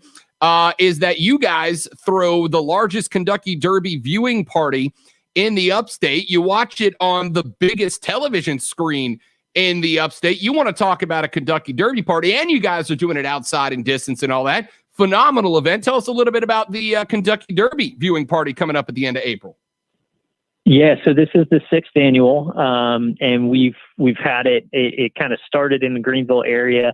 We had it out at BMW Zentrum 2 years ago. Unfortunately, we couldn't have it last year, but this year we're going to do it at Ford Field. Again, the biggest Kentucky Derby party in the Upstate. It's a blast. We've got two tickets, and it's kind of funny that we do a derby party as the First Tee, being a youth organization teaching life skills through the game of golf. But everyone wants to put on a nice hat and seersucker suit and have a good party. So that's kind of what we've come up with. But we've got 2 tickets. We got a VIP ticket, which is $125. It includes a $25 Uber ride credit for the day. Also a BMW Charity Pro-Am credential for Thursday, Friday, or Saturday or Sunday. So, during the tournament rounds. Also, access to our VIP area on Saturday's event. We've got Jared Emerson coming out. If you haven't seen him paint, he is just a show. He's going to be painting an item live at the Derby party, and we'll have a VIP area for that down on the field. And then what we've really added on this year is our Bourbon and Beamers event at the BMW Performance Center, which is going to take place the Friday before the Derby.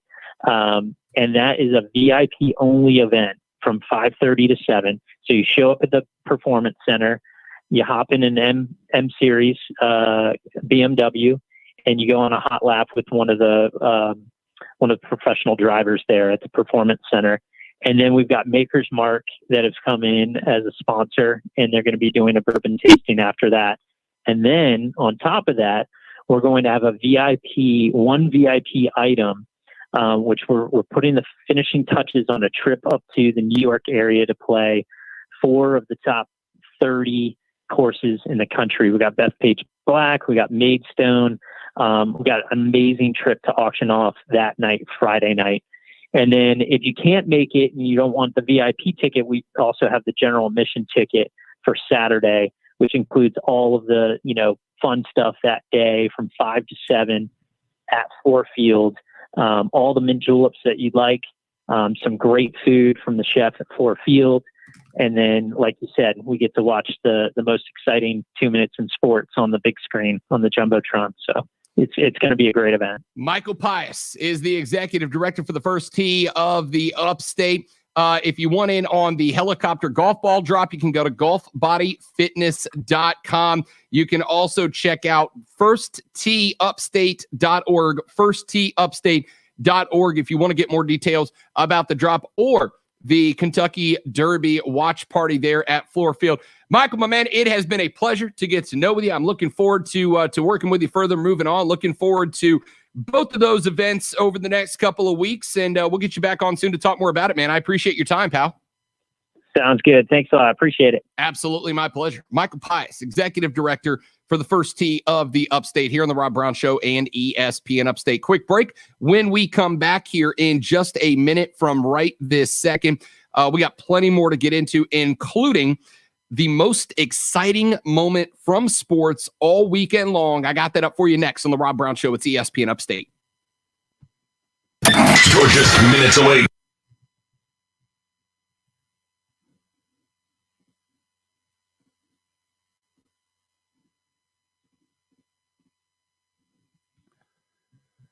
All right, courtesy of our phones starting to work, now we get to remake the time for the whole hour.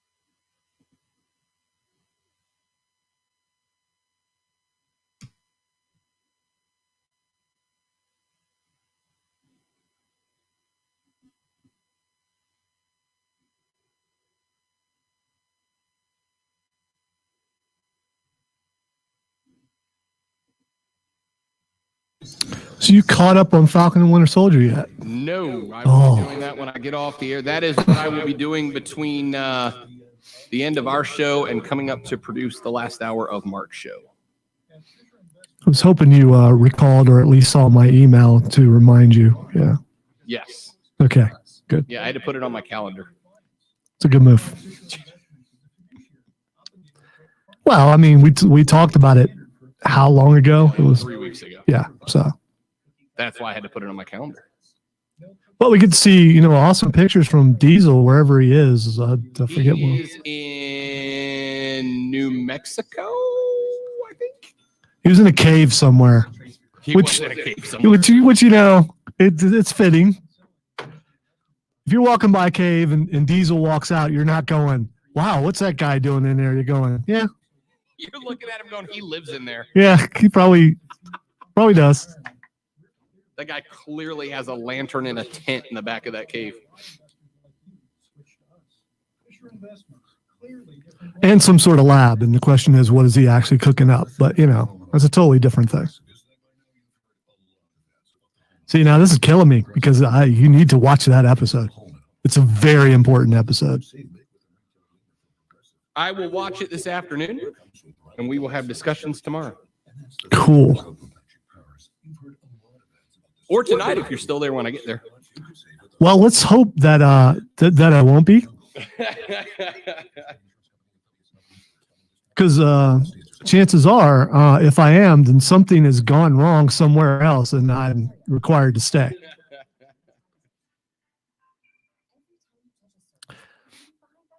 If I were to acquire something for, what are you doing this weekend? Are you going to be in town this weekend? I will be in town. I've got a thing during the day Saturday, but nothing on Sunday. Oh, okay. Because I was just going to point out what's going on Saturday and Sunday, and see if you're gonna. Yeah. What time is everything happening on Saturday? 10 to 6. Let me see what time And then Saturday. Sunday is 11 to 6. I'll definitely be there. Do we have?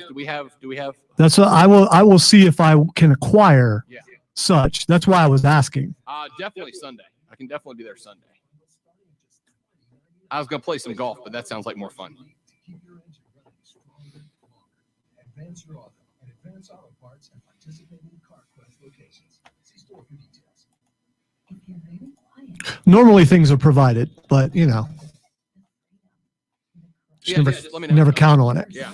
I mean, I may very well just buy a ticket for Sunday. Yeah, because it's not expensive. I think so. Yeah, I'll just if we have passes for Sunday, great. If not, let me know and I'll buy a ticket and I'll meet you there. Okay, I wasn't going to go Sunday, but if you're going to go Sunday, I'll go Sunday. Yeah, if I'm going to be able to go, it'll likely be. I may be able to sneak in Saturday towards either the beginning or the end, but definitely Sunday. I would go Saturday and spend way too much money. Didn't show everybody what I bought Saturday night online. So 30 seconds. Like when we bought full-size swords and we weren't supposed to bring them in the building and then dumb enough to actually show them online. That was a couple of years ago. Didn't get caught, so powers that be not watching that night, apparently. Let's see. My son bought Frostmourne. You got to show that off, Absolutely. Especially if the thing weighs like 50 pounds. Come back. No compromise. Text us anytime at 71307. Use keyword ESPN followed by your comment. Local sports talk on The Rob Brown Show on ESPN Upstate. The Rob Brown Show back on your radio. This is ESPN Upstate. The single most exciting moment from sports happened over the weekend. I absolutely lost my mind over it. I know you will too, Lonzo. I'm just going to play you the audio because if you missed it, it was sports history, and it was something. It's only been done 4 times in history on the tour that it took place on. Here was the audio from the single most exciting moment in sports that happened all weekend long. I think there's so many processes to becoming a champion on this tour, and especially winning a major. And I'll get to those processes right after this shot. Again, you can see that ball breaking loose early. 7-10. Come on, man. Again, the look back. So that's what I mean. I don't know why that re-racked. Right through the face, leaving the 7-10. The 7-10 only been made on television 3 times in the history of professional bowling on TV. Come on, kid, do it. Oh, he did it! He got the 7-10, Randy! Oh, he did it! Woo-hoo-hoo! My goodness, the ginger assassin just dropped the 7-10. You bet, kid. You bet. Oh, man. Give me some oxygen and water to spare the game. Brought to you by Guaranteed Rate. If you believe it, you can do it. Guaranteed Rate. Believe you will. I believe the Ginger Assassin can drop the 7-10. Oh, man. I want to love anything. As much as the announcer on the Professional Bowlers Association tour loved the Ginger Assassin dumping a 7-10 split for just the first time. I love how they had to get sued. That's only the fourth time it's happened on television in tour history, Lonzo. I want to be as excited about anything as that announcer when Anthony Newer converted the 7-10 split during the U.S. Open step ladder finals. All right, so this is bothering me because this was number one on my list for Twitter trending topics, and I wanted to be the first one to say on the air the Ginger Assassin. Now it's been taken from me, but I couldn't say it as well as he did, and I also, what skills to throw in the sponsor while he's in the midst of his emotion. Really well done. It was, and it was fitting. You can. Oh, that was unreal. I want to love anything as much as that announcer loved the Ginger Assassin. As Keegan just said, I need those guys narrating my life. I need just anytime I do anything, I need that guy to kick down the door and be like, unbelievable. Rob Brown has just cooked that medium rare steak with the myoglobin to perfection. Ladies and gentlemen, believe you can. So we all need that energy in our lives, man. We absolutely do. How close have you ever come to picking up a 7-10 split? Oh, not even. Of course, I don't leave splits. They're just X's up and down the scoreboard for you. Well, there you go. You don't need to worry about the splits that way, do you? Up 7-10s when you don't leave 7-10s, Alonzo. When it's straight X across the board, you don't need. Okay, yeah, I got you. What's a split? That's what I gotta say. What's a split? What are you talking about? We should split the break. The Ginger Assassin. Ladies and gentlemen, it is time to go to break. Unbelievable. Believe you can. Stay tuned, and we'll come back in just a minute on The Rob Brown Show and ESPN Upstate. The Rob Brown Show. Listen on your Amazon or Google smart speaker. Just say, play ESPN Upstate. That was unbelievable. I loved it. And my man Brandon, a Ginger Assassin himself, getting in on the excitement. You know it, Brandon. You have a hero now, buddy. Yeah, it's not just you and Andy Dalton anymore. Add Michael Newer to the list of Ginger heroes in my life. Oh, I love it. Despite life consequences, Brandon, I still like redheads. You know what I'm talking about. The Ginger Assassin.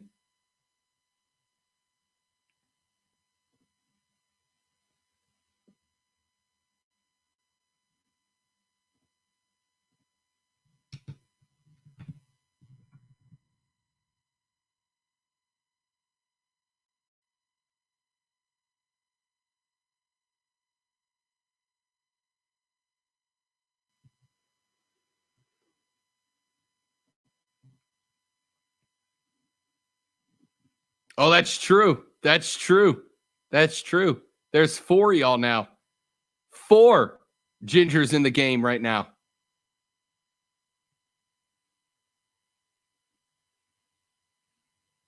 And heartbreakers, Brandon. Heartbreakers, every one of y'all. Heartbreakers. You know what I'm saying.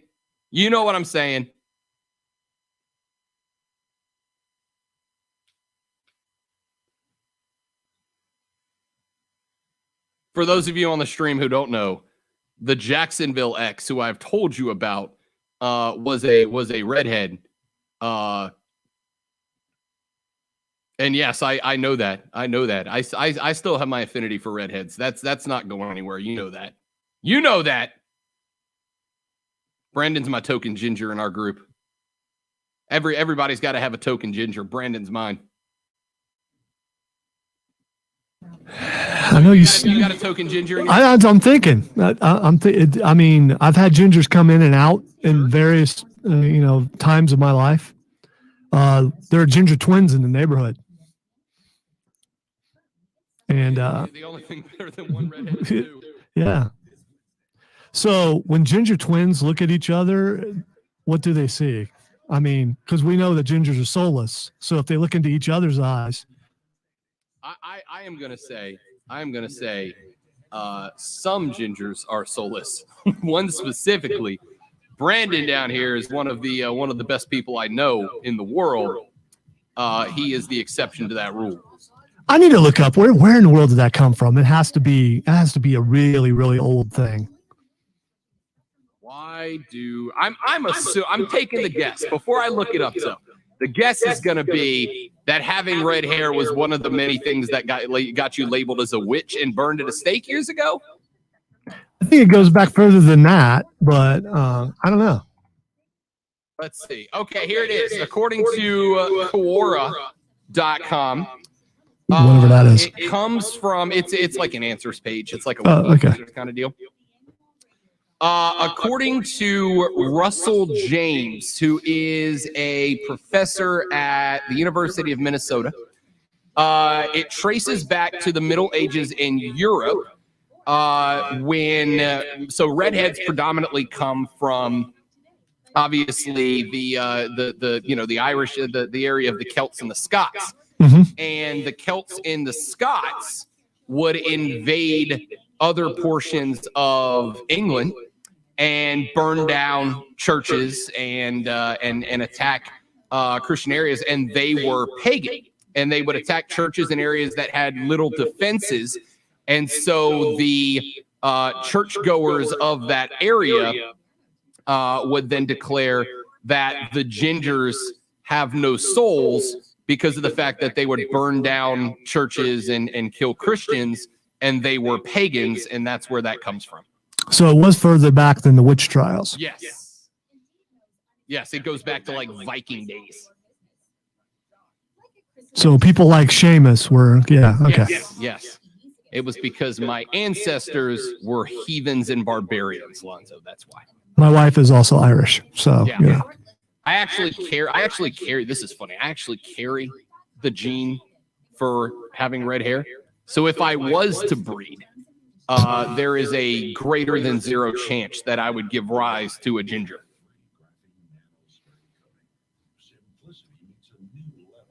Yes, Brandon, the Red Door, home of many Jägermeister-inspired conversations like that one.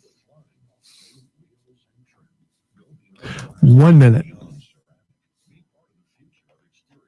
Brandon, I both do and do not miss the Red Door at the same time, and you know exactly what I mean. So the red door and a red light are two different things, right? It's two totally different. I'm just needed two very different districts. Needed clarification there. Two very different districts. Although some similar activities may take place at the Red Door from time to time. 30 seconds. Yeah, from now on, Brandon, if anybody accuses you of having a soul, you can tell them it was because your ancestors successfully pillaged and plundered for many years because you were Celt warriors.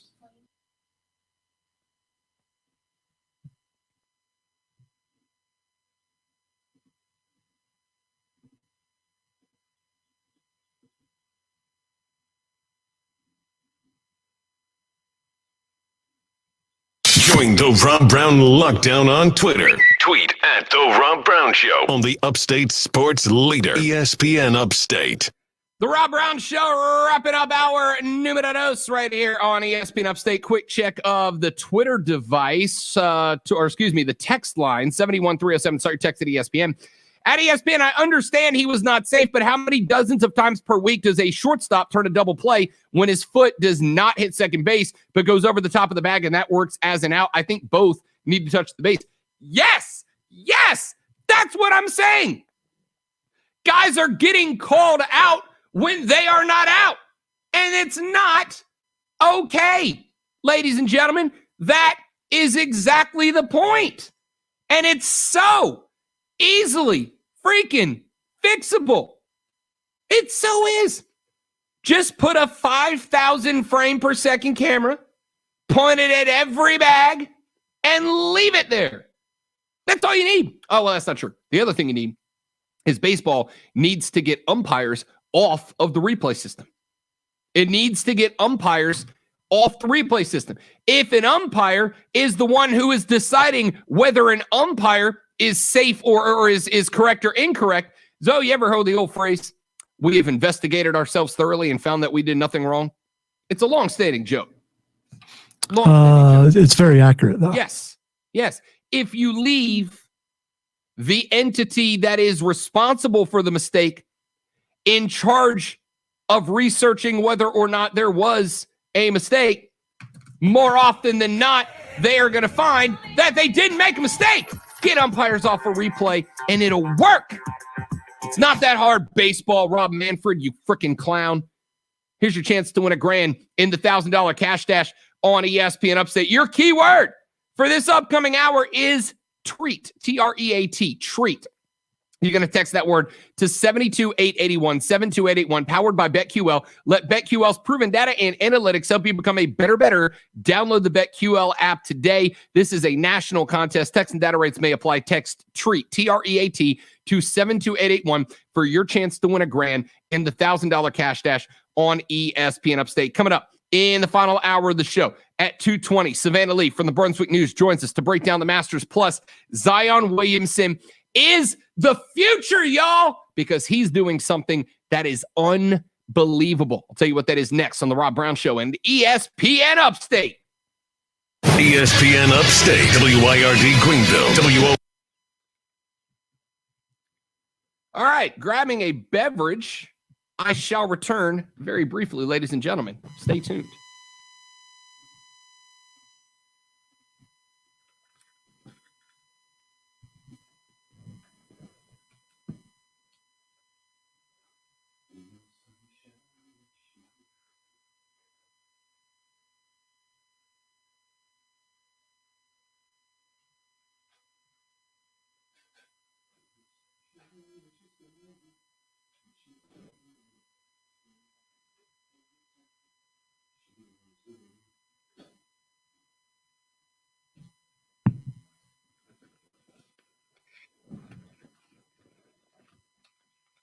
I'm starting to notice more and more, especially when Rob just throws me up on the screen, how much I flip my hair when I'm editing.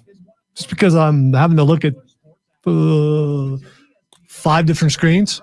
So, it's not like the that thing. It's, just move my head a lot.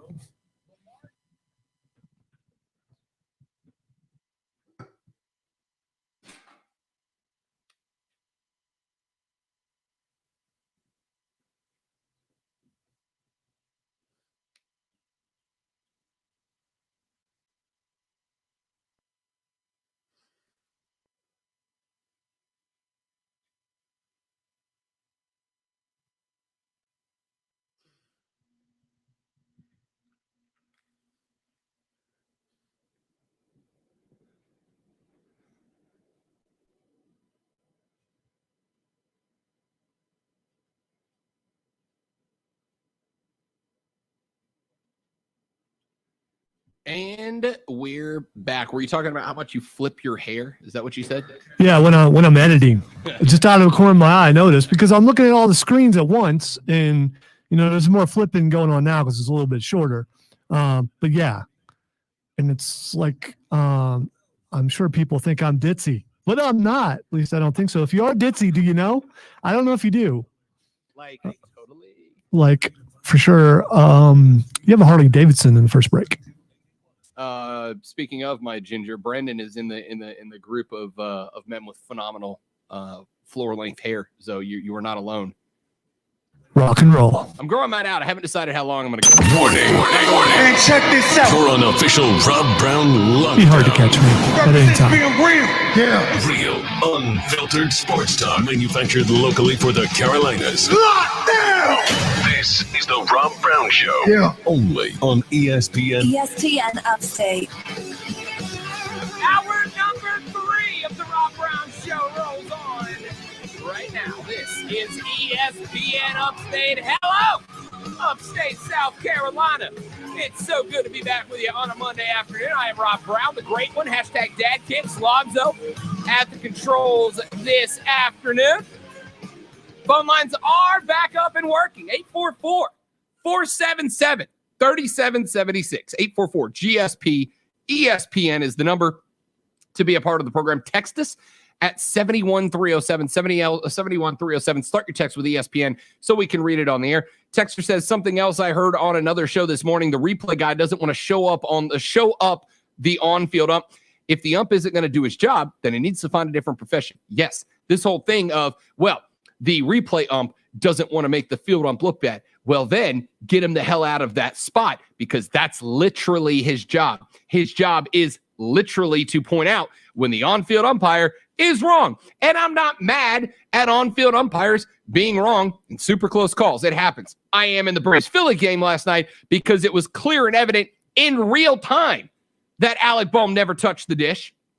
But even if we say that was an excusable on-field mistake, which I don't think that it was, guy had the best view in the damn stadium about it. But if the replay ump is not in a spot where he feels comfortable calling out the on-field ump for being wrong, then get him off the replay, because that's garbage. It's a joke. The next thing baseball needs to do, and so this is where this conversation goes from facetious to serious. The problem you have here is that the CBA has it worked out to where an umpire is in charge of the replay. He is going to be an umpire that works alongside, the on-field umpires. As far as I am concerned, baseball ought to have somebody who is not connected and doesn't even know the people that are umping the game on the field in charge of the replay, so that they have no problem saying, yep, he was wrong, overturn it, get it right, so that the game has some integrity. Because that Phillies win last night came with zero integrity. And that's where you lose me, Lonzo. All jokes aside, when the game's integrity is taken away because an umpire is afraid to make the correct call, that's where the game genuinely suffered. If you really enjoyed that game last night, which you should have, Freeman looked good, Acuna looked good, Bryce Harper looked good, Didi Gregorius looked good. You had the stars of the game putting on a damn show last night. And then none of it mattered. None of it mattered because the umpires decided they wanted to dictate the outcome, not the players on the field. That is where the integrity of the game suffers. And if the integrity of the game suffers, Lonzo, that more than anything else is how you lose fans. Look at the NBA, look at the NFL. Their big collapses in viewership come when people feel the integrity of the game is under threat. And that's what happened last night. But how do you fix it? And I get what you're saying. You bring in an outside source, but it's not a matter. I don't believe that the replay official is afraid of repercussions. I think it's more like they don't want to throw their guy under the bus. You don't want to throw your buddy under the bus, and that means you can't look at something objectively. So I get your point, but are they willing to spend money to bring someone from the outside in? And then who's training them? And it will be the umpires training them, or will it be baseball, some higher up baseball official training them on what to look for? It has to be an umpire training them. So if they're trained by an umpire, then they're going to look at things the way these umpires look at it. And how are they going to see things any different? That literally is my problem. That's literally what I'm saying. And that's why you want to bring in the robots. Yes, because I don't have to train a robo ump whether a ball is a ball or a ball is a strike. It's just programmed in. If the ball crosses the dish and it's from letters to stripe, then it's a strike. And if it doesn't, then it's a ball. You don't even have to get rid of the umpires. I was thinking about that over the weekend because I heard our promo about Skynet, which is hilarious. But I was thinking about that. You don't have to call the umpires off the field. They don't have to go anywhere. You can keep those umpires on the field.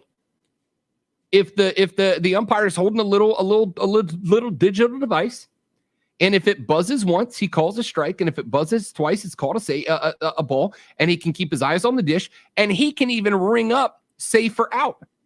And then you give each manager 3 opportunities per game to go to the replay, or 1 opportunity to go to the replay. And if they get the replay correct, they retain the challenge. And if they get it wrong, then they lose the challenge. And then there's a million ways. Yeah, but the flaw in that is that was replayed last night, right? And they got it wrong. So chances are, just like in the NFL, when they went to that replay rule, which I said on the air they get rid of because they were never going to enforce it as far as pass interference goes, they're not going to overturn their own guys. They're not going to do that. So unless the robot umpires are in there and their call is final, so whatever the robot umpire calls, it cannot be you cannot protest it, right? For balls and strikes, yeah, I think it's fine. Okay, You can program all right. it to be a ball or strike, and it's going to be right 8.8% of the time. So you won't be eliminating all the umpires. You're just going to lose what? How many umpires are on the? You got in MLB, you got 4 on the field. All right, so you're eliminating. So you're okay with eliminating 1 in 4 jobs? Sure, if that's what it takes to make sure the game runs correctly. Yeah, That's heartless, man. cool. Call me the Iceman. All right, call me the Iceman because I'm stone cold when I gotta be. All right. Just get the damn calls right. That's it. Don't have what happened last night become baseball. And it's getting more and more frequent. Zoe asked last week, well, can you point where a game has been directly? Yes, I can do it twice now in a week.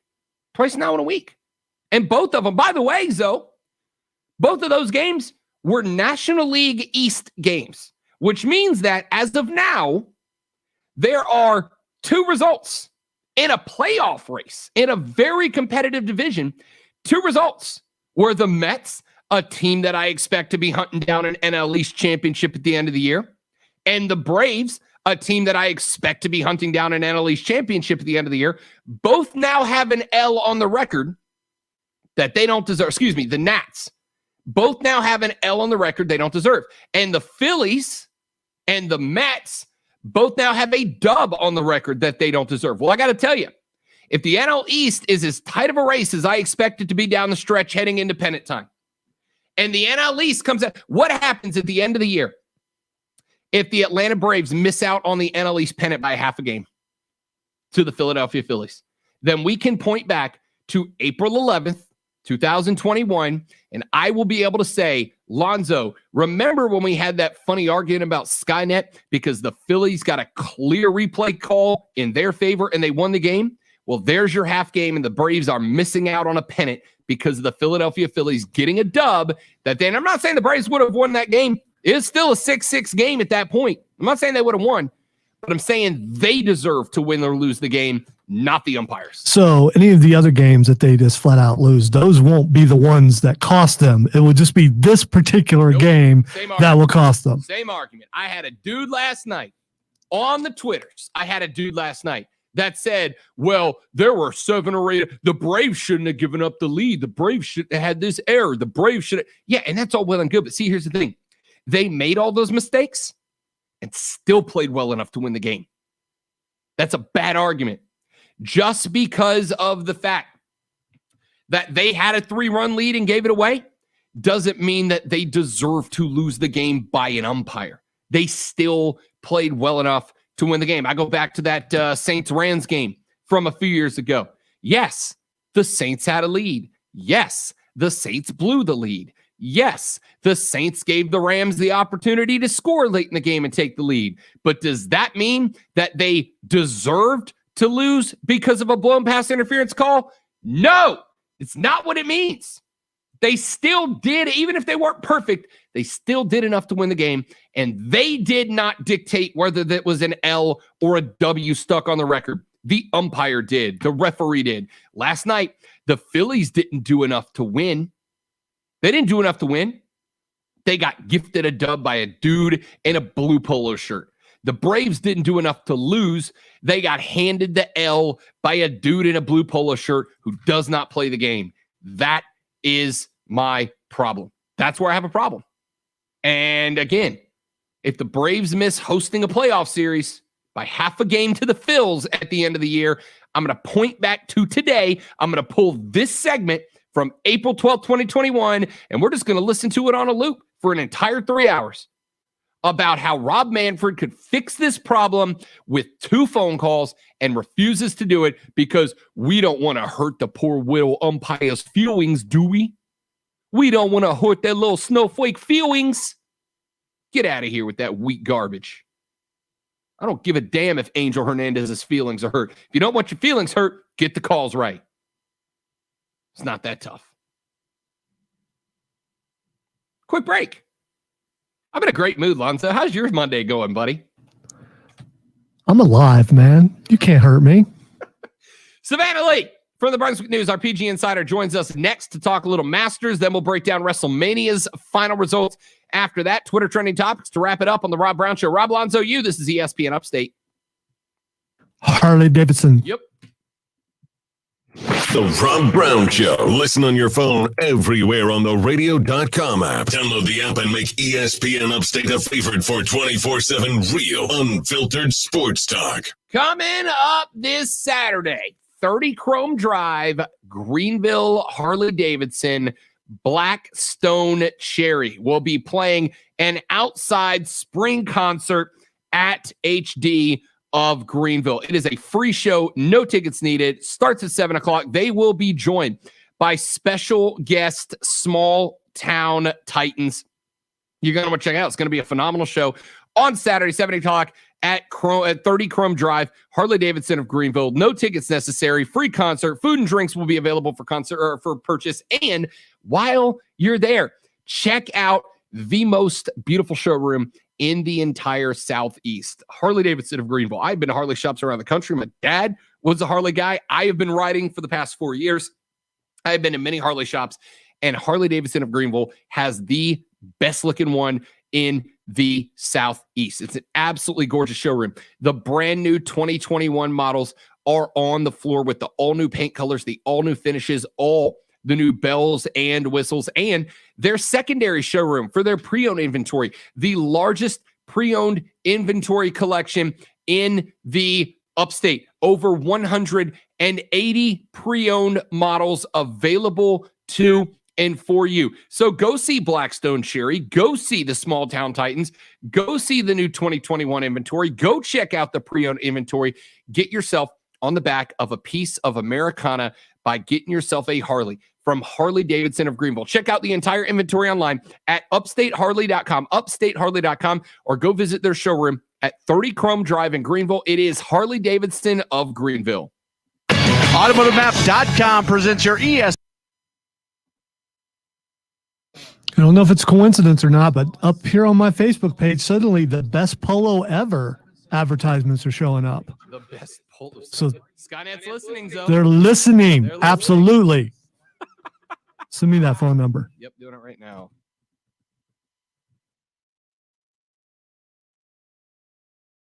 Ain't no sunshine when she's gone. She's always gone too long. Anytime she goes away.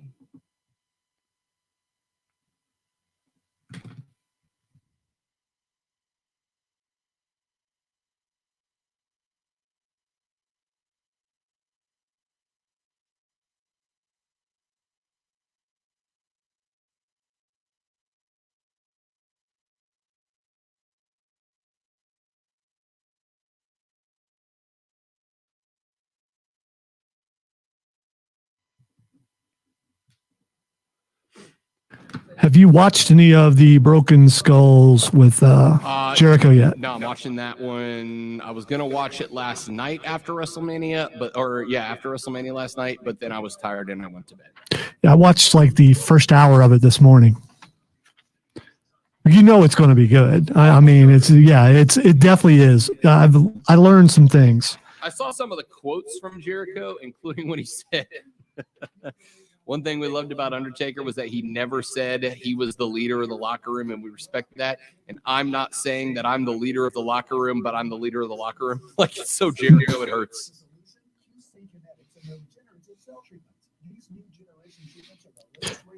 Well, I will tell you, first off, they talk about how he's there, and Vince signed off on it.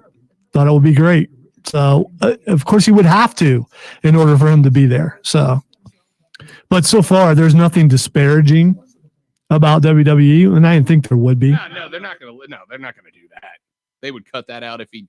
I know he said. What did he say? He said we're not in competition, and it's a different. What did he say? It's I don't remember the exact one. I'm paraphrasing, but he said something like it's two differing set of ideas, so it's not really the same as the Monday Night Wars, or something like that.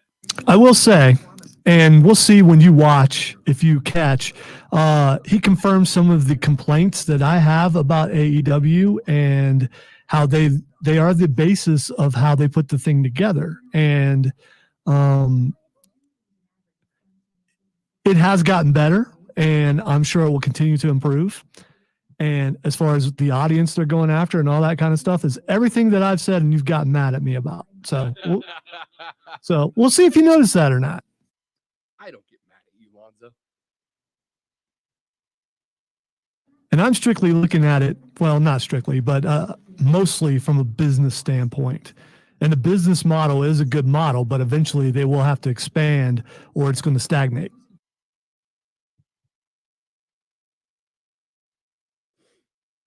I don't know, man. I think I'll put it this way. Nobody has ever said Hooters needs to expand its business model to be more friendly for families or they're going to go stagnant. And I got to tell you, that was a brilliant analogy that I just made. Absolutely brilliant. I have impressed myself again.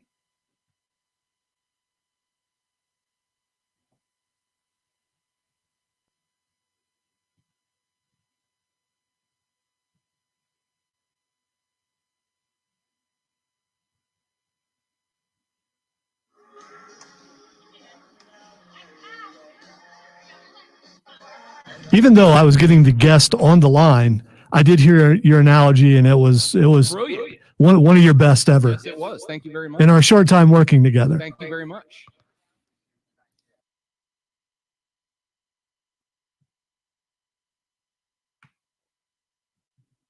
$30 seconds.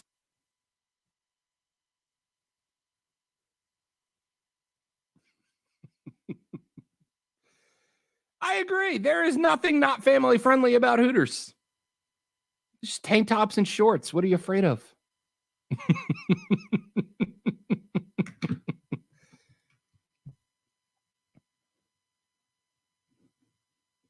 It's an apt description of the shirt, highlighter color. It is. It's very highlighter pink. This is from Crab Island, Destin, Florida.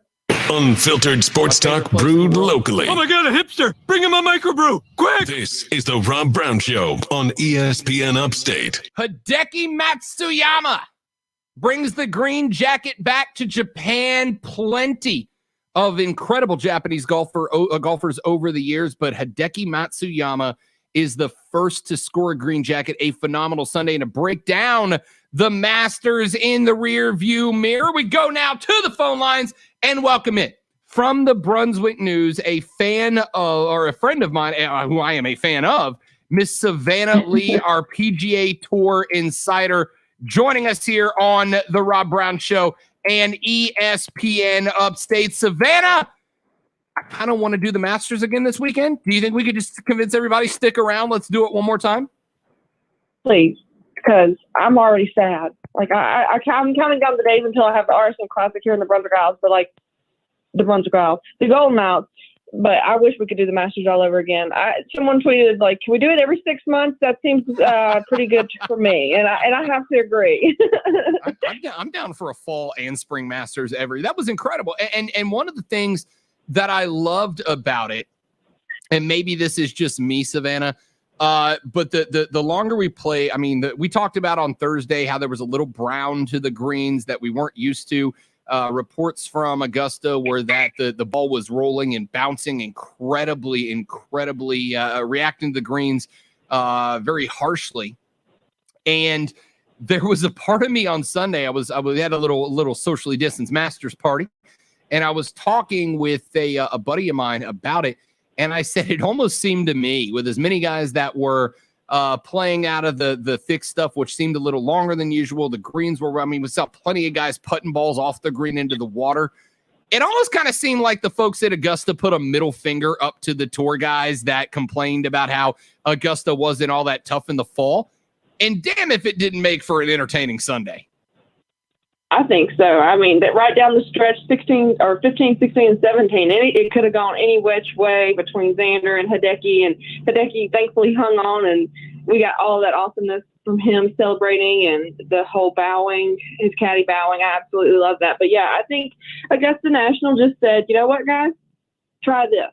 If you have something to complain about this, then you're just a complainer, because that course was in incredible shape. And then the rain hit and it made it just a little bit different. So that made them think just a little harder. And I love that. That's what I love the most about the Masters is you literally have to think about every single golf shot. I feel like there are some courses that you can just kind of get in a rhythm of thing, and by Sunday, you know the course well and you know which way you're going. But with Augusta National, I think it's almost a different course. And if you do it every 6 months, it would even be a more different course, because in the fall it would be a lot easier, and then in the spring they could dry it out and have it a lot harder. And so that's why it's just Augusta National is just like at the top of everything in the world, and it's just it's perfection. Now I will say this, because on Saturday we had that weather delay. There was some rain. I don't know how bad the rain got, because CBS kind of cut away from it. They went back to the 2019 Masters, which was great to watch that back nine from Tiger when he was laying it back down in the year where he got his final green jacket, or at least final as of right now. So they there was a little rain that came down on the course. And I wonder how much that came into play.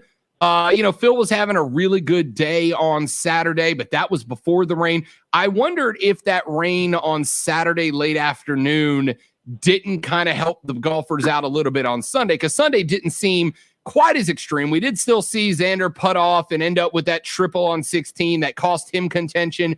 But we saw guys like Will Zalatoris and a few others make a late charge at Hideki Matsuyama.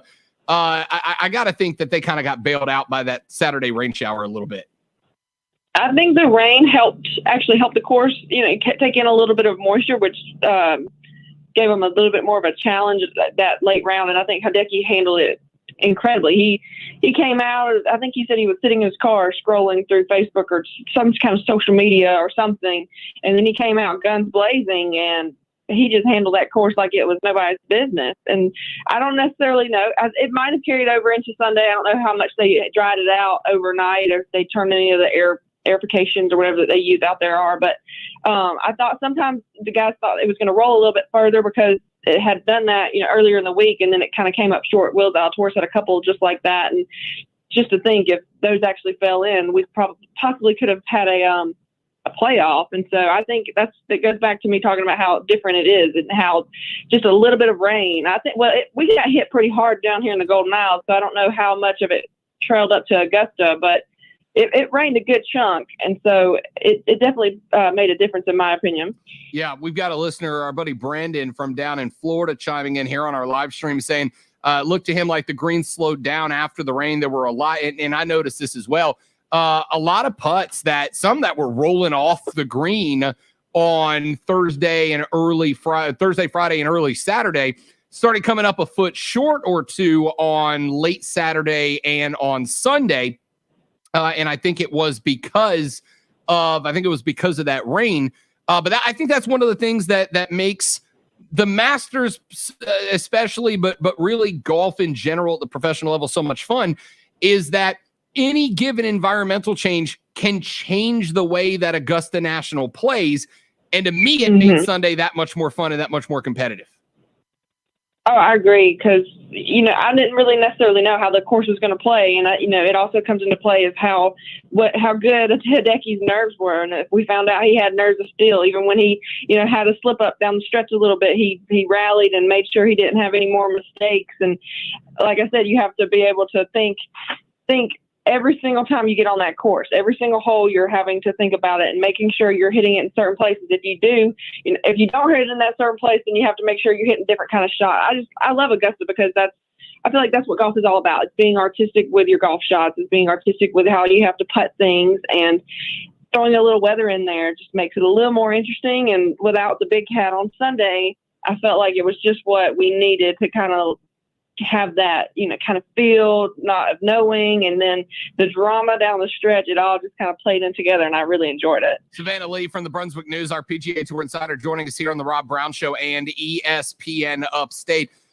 So Sunday we see Hideki Matsuyama. We've talked about it, that there have been a ton of very good Japanese golfers over the years. We have seen some spectacular Japanese golfers dating back to some that were having competitions with the likes of Arnie and Jack back in the day, but Hideki brings the first one back to Japan. And you could see, despite the fact, Savannah, that down the stretch, I mean, he was all business. They got to 14-15. He saw that Xander Schauffele was in the back pocket. Williams Zalatoris was in the back pocket. Those guys, I mean, all they needed was him to edge a couple of bogeys on 15 through 18, and there was potentially a playoff coming. But he was in the absolute zone.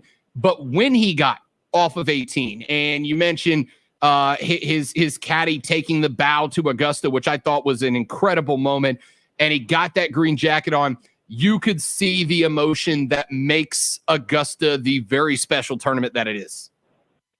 Yeah, I think we talk about this every time you bring me on. Is I absolutely love when they get emotional and they get choked up. It just shows how much it actually means to him, especially Hideki kind of coming full circle 10 years later, almost to the day, and him being able to do that for his country, not just himself. And Max Hummel was talking about how he has a hard time playing for himself, much less an entire country. So the fact that he could carry that weight on his back and make it happen was truly incredible. And then I absolutely love the artistic decision or creative decision, whatever you want to call it, by CBS to keep it on his caddy when he was putting the flag back in the hole, because that bow, it just kind of signifies what the Japanese culture is all about. It's respect, and it's not just other golfers, but the golf course as well, and how they gave it respect, and I feel like it gave them respect back by allowing him not to, found any other mistakes down the stretch. I'm not a huge Japanese golf person. I've just never really educated myself, but now that I've read some more on Hideki and his kind of a story and how much it means to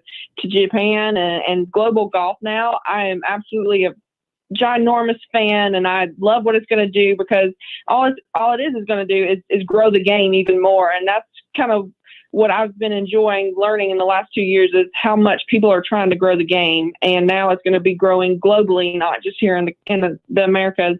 And who knows, we could have another Masters champion, young Masters champion in Japan training right now, because he saw Hideki win. Like, it's just going to give him that much more confidence. And the PGA Tour is all about playing against the best in the world, not just in America, but in the world. And I think that's what Hideki proved, is like, we're here from overseas, and we're here to compete and play. And I absolutely love it, because I love a good competition. It just fires you up.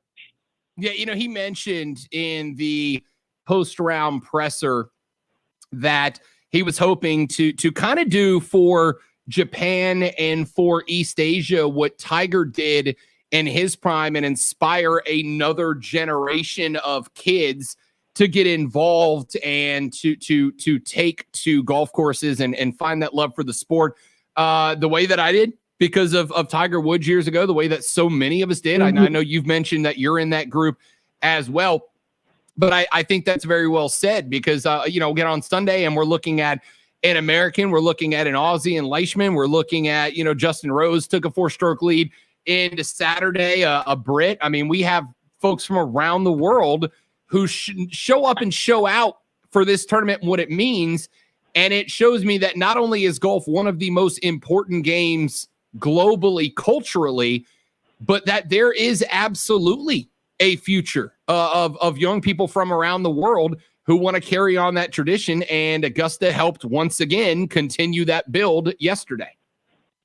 I think so, because I think Bobby Jones and the founders of Augusta National, Arnie, all of them are looking down and are just smiling from ear to ear, because they are seeing it grow and they are seeing it expand. I mean, you talk about Hideki, you talk about Leishman. I don't know how many people picked Rose, and then you also go follow in with Will Zalatoris and him being on the Korn Ferry Tour. I saw Will 4.5, 5 months ago at the RSM Monday qualifier. He didn't make the qualifier, so he didn't even get in. And like the grind that these people who are leading the field this week, it just goes to show how how much people love this game, and like you were talking about it growing. And I think that people are seeing how hard they're working. That I can do it too. If Will Zalatoris is on the Korn Ferry Tour, and he just got a shot, and he played one of the best weeks of golf of his life, which he still felt like he could have more out there, which I love. I love his sport. Anyway, moving on. Not to get on a tangent about him, but like they're seeing that grind, and they're seeing that anything can happen if they put their mind to it. And I think Hideki is a great story for that, because he has worked hard for years and years, and it's finally come full circle for him. And so I hope he just, revels in his moment and just, takes it all in. And and if I was him, I would not take that green jacket off for like the next year.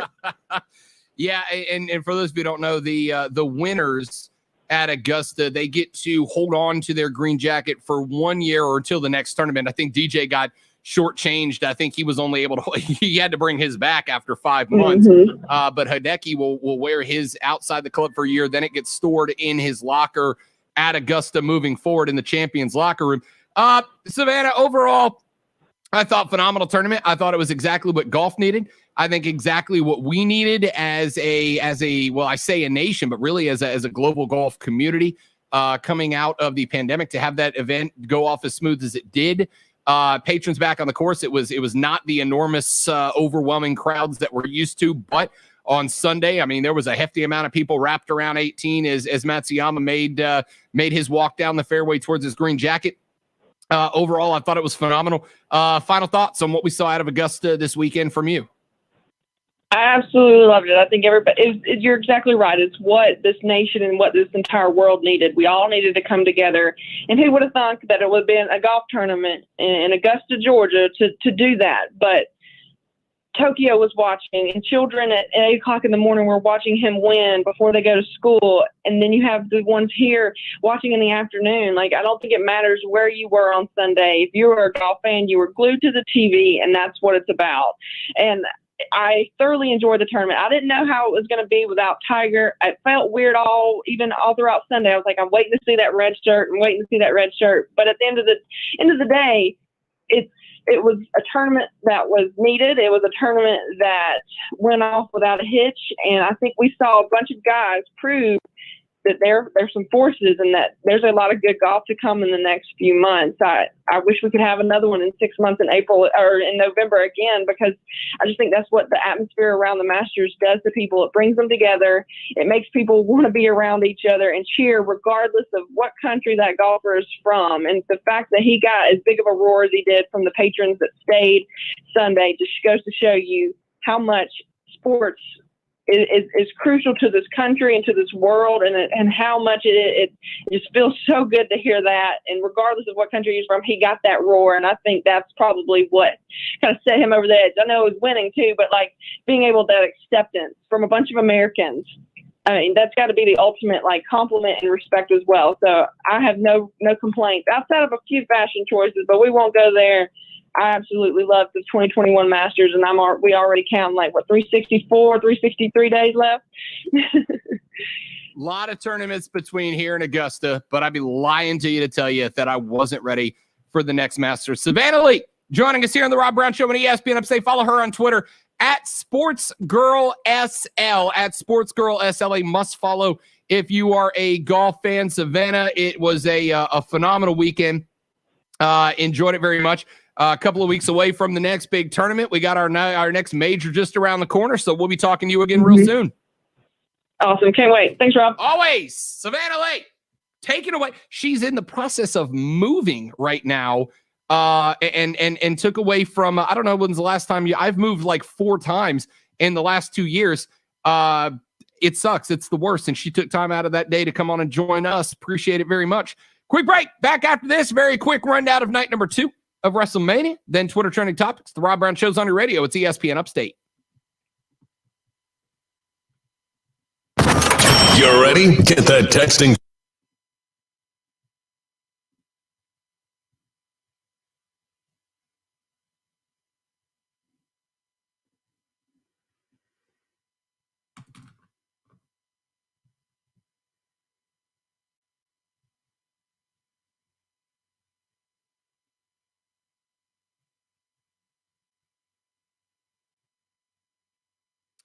What if so one of our listeners, Brock, who's big with the Triumph, just tweeted out a second ago, put cayenne pepper in my applesauce instead of cinnamon today. Multitasking while working at home fail. I still ate it though. Never waste food. He went cayenne instead of cinnamon. Big oops. Oops on the way down and definitely a oops on the way out. I'm thinking. Well, that is the second waste product themed conversation we've had on the show today. Yes, sometimes this show goes down the toilet. But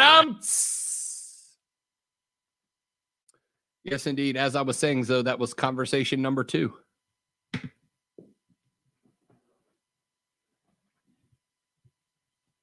You made me snort.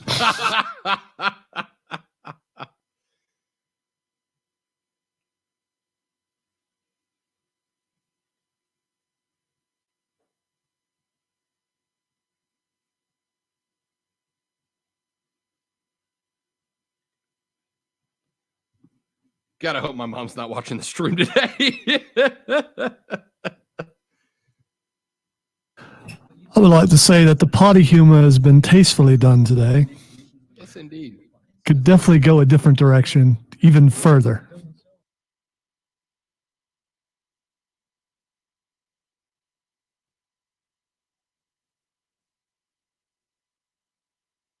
I'll say thank you for finally liking my page Saturday. I appreciate that. I'm like scrolling down. And the stream, I'm like looking up, and I'm like, oh, let me check out the stream, see what Zoe's talking about while WrestleMania is on. And then I go to the page, and it's like unliked. I was like, well, Zoe can hate me. I swear I had liked it already. I don't really care. I thought I had liked it the first day I came in and hung out with you guys. Yeah. But the fact that I didn't notice your comments till Drew, I'm glad Drew jumped on the air and told me about them, because I didn't see them because you were commenting on where I had shared on mine, but it wasn't showing up there. I'm tempted, but I don't know if I should or not, take it off of Twitter, because I'm not getting any response on Twitter. All my responses are coming from Facebook.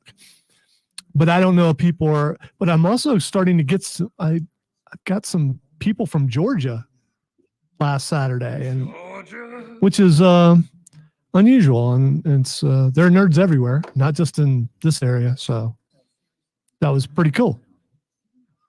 Except when someone has an initial as on their handle, I mean, how do you, when you mention their comment on the air, it's like S whatever, and it was weird. I haven't seen what, so I didn't want to look and try to figure out what their first name was, because obviously they didn't put it on there. So how do you even, I mean, how do you respond to that when, you know what I'm saying?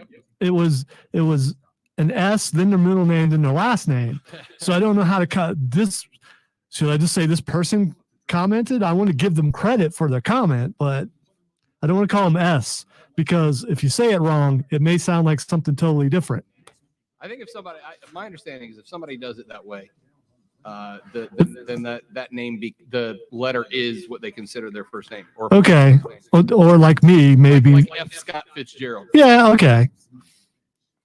Or like me, someone who absolutely hates their first name and only uses it for anonymity purposes, and whenever I go to the doctor, which is still eminent. That one of, embarrassingly enough, one of my favorite movies, well, one of my favorite franchises. Have you ever seen Ted with Mark Wahlberg? And I have not. All right. So it's Family Guy, but with a teddy bear, right? Oh, yeah, I know what you're talking about. So it's a stuffed teddy bear played by Seth MacFarlane. 30 seconds. And anyway, there's a scene in it where they're talking with, what's her name? Amanda Seyfried, I think, plays the attorney. Prism in the next break. Okay.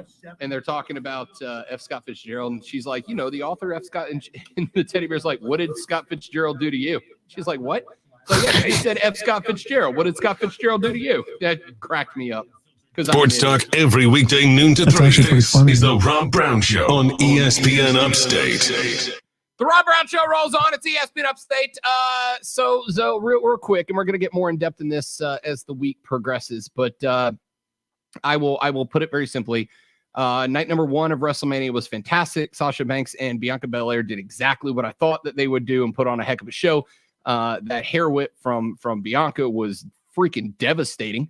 That crack that Sasha took rang throughout Raymond James Stadium, which was very impressive. Night number 2, not so much. It was not nearly as good, although they did save it. That triple threat with DB, Christian, and Roman was every bit as good as we had hoped that it would be. It had some crazy spots in it. Overall, I would say WrestleMania solid, probably a B from me. There were some spots that saved it, probably a B-, maybe even C+ if it wasn't for that main event to end it last night. Yeah, the main event absolutely saved it. There was potential during the Randy Orton and the Fiend thing, and they ruined that. And starting out with Asuka versus tag on it. Yeah, I'm trying to forget her name on purpose because listen, she botched like crazy, and it was a bad match. I don't know if there's just no chemistry between them, and they're going to put the belt on her anyway, even as bad as it was. But I thought it could have been better, and I don't know if she just got caught up in the moment and the fact that the fans were back and stuff. And I think maybe a couple people. I mean, you look at. I wouldn't be shocked about that. Not to interrupt, but I wouldn't be shocked about that, Zoe, because remember on night number 1 when they had what's her face singing "America the Beautiful." Rhea was on stage and she was like looking out at the crowd and she was crying on stage. So I think the emotion absolutely got to her. Yeah, that's what because we've seen her wrestle better, and that's NXT matches have been gold. But there were a couple matches that were like that on this night. It's like night 1 because of the rain delay, which I was happy about because then I got home and started watching in the middle of Cesaro and Seth Rollins. So I saw just about every match. Night 1, then I watched the 2 that I missed yesterday morning. So, but night 1 was so phenomenal, and you got to think. So there's pressure for the guys on night 2 to have to deal with what they saw the night before, plus fans being back. So I think that comes into play. As far as Randy Orton and Fiend, the writing there was garbage. We'll see. Maybe they can fix it tonight. I heard that, right?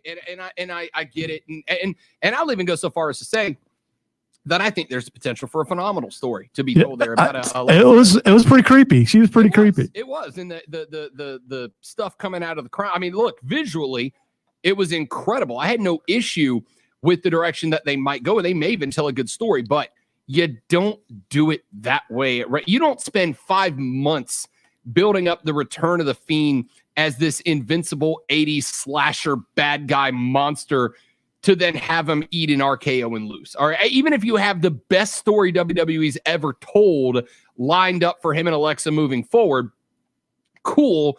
You don't do it that way at WrestleMania in his moment. You could have had him destroy Randy Orton and then have Alexa do her thing and end up messing with the Fiend. You could have had Randy come back after he eats an L to get his RKO revenge. You could have done it a million ways.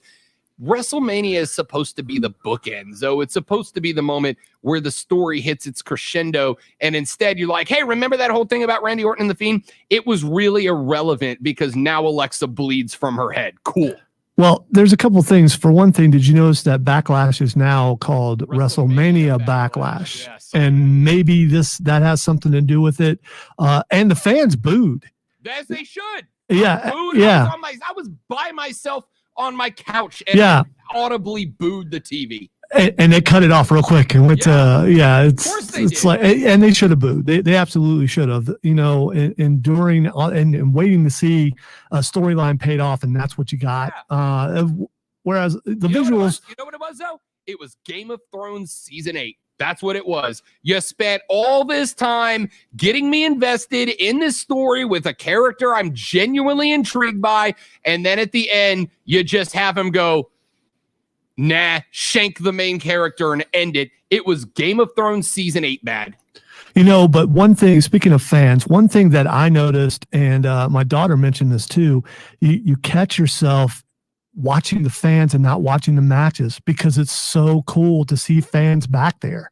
to see the fans back watching wrestling, to see it live, see the audience reactions. And a lot of times I would catch myself ignoring the match and just looking at the fans in the background and seeing, are they really into it? And it's just so cool to have them back. It really was. No, absolutely. And listen, I thought some of the cinematic matches were good. I'd expect in the future that we'll start seeing some. In fact, I honestly thought that would be a good spot to have kind of a cinematic take. Like you could have them start the match in the ring, have them pull the Alexa voodoo to warp them somewhere else for the Fiend to do his stuff, and then still tell that story. But yeah, and on top of that, again, for the past year, they've just been doing whatever they want because they haven't had the fan interaction to gauge whether fans in real time are liking it or not. But for them to boo that way, by the way, also enormous audible over the TV boos for Hulk Hogan when he came out, which I was just in love with.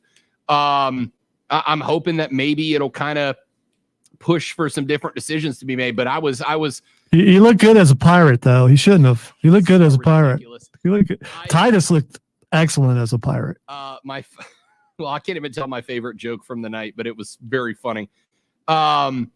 Anyway, yeah, I don't know, man. In fact, I hate to say it, but putting that match first, they set. You've talked about this in the past, though, about how if you go into something with a negative mindset, it can impact your final decision before you even see the product. I was so disappointed with how they ended that story and began another one with that character, that it kind of set me up to be prepared to be disappointed for the rest of the night too. And the only thing that bailed it out was Debray, Roman, and Edge putting on a freaking 4.5-star match in the main event. Everything from the Fiend until the main event to me was just very meh, and I think they did it to themselves because I don't think the rest of those matches would have been meh. But I was already in the mindset of, dude, I'm going to dislike this because you took the most compelling story that you had in the game and you ruined it for what? For what? It's WrestleMania. This is not continuing night. This is where you hit the final chapter and start new stories. I think you hurt the other wrestlers for the rest of the night, including the Logan Paul getting stunned should have gotten a bigger pop than what it did. Absolutely. And I think a lot of the fans there were like, really? They're still going over why? And if you're thinking about that match, not thinking about the match you're watching, for negative reasons, then you've hurt the product going forward. I mean, I'll tell you the truth. There were some bad moments in it, but Natalya, Tamina, Nia, and Shayna put on a respectable match. But I was still so turned off by the end of the Fiend thing. I was just kind of like floating through Twitter while they were getting that match on, which probably could have been a pretty good one. And I was just kind of scrolling through Twitter because I just really didn't care at the moment, which is unfortunate. So it was, if nothing else, it was unfair to those 4 women. Quick break. Back after this, the Rob Brown Show rolls on. Twitter trending topics, abbreviated version next on the Rob Brown Show and ESPN Upstate. Prisma. Yep. The Rob Brown Show. Listen on your Amazon or Google smart speaker. Just say play ESPN Upstate. Prisma Health in the Upstate, committed to your safe care. Not only are they still taking every precaution to protect you and their team members from COVID-19, you can go to their website right now at prismahealth.org. They are issuing COVID-19 updates on their website so you can get all the information that you need to keep your family safe through this pandemic. And on top of that, they are issuing vaccinations right now. So if you have not gotten your first shot and you are wanting to, go to their website at prismahealth.org. Check out the MyChart. You can get yourself scheduled for a vaccination right now. Or if you've got another health issue that you're dealing with, whether you or a family member are in a fight with cancer, you have neurological issues, you have heart problems, you have internal organ issues, Prisma Health has over 2,400 medical providers across the Upstate in the Midlands. So you can find a doctor or healthcare provider that is the right healthcare provider for you and the issues that you or your family are facing. Go to their website at prismahealth.org, prismahealth.org to learn more. Get yourself set up with an appointment. Find a doctor, find a location convenient to you. They do everything in their power to make it as easy and convenient to you as possible to look after your healthcare issues. Go to prismahealth.org, prismahealth.org. It's Prisma Health here in the Upstate.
Why were there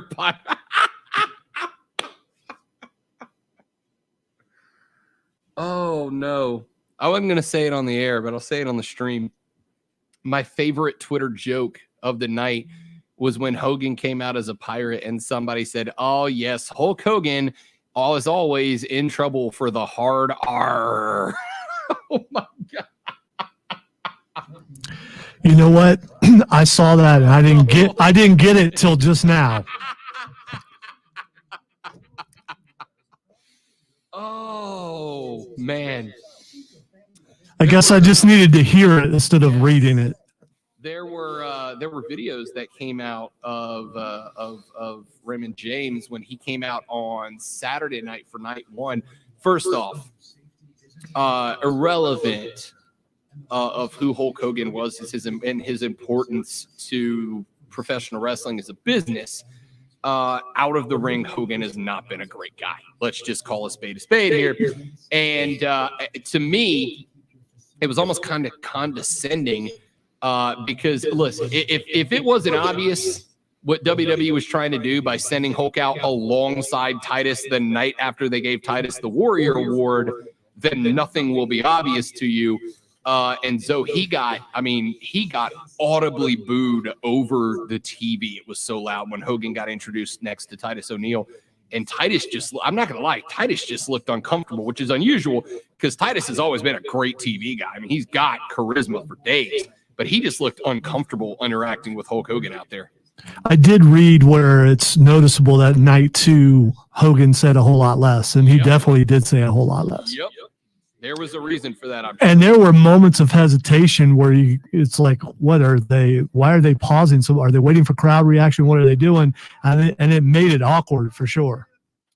Oh yeah, I think they forced the issue.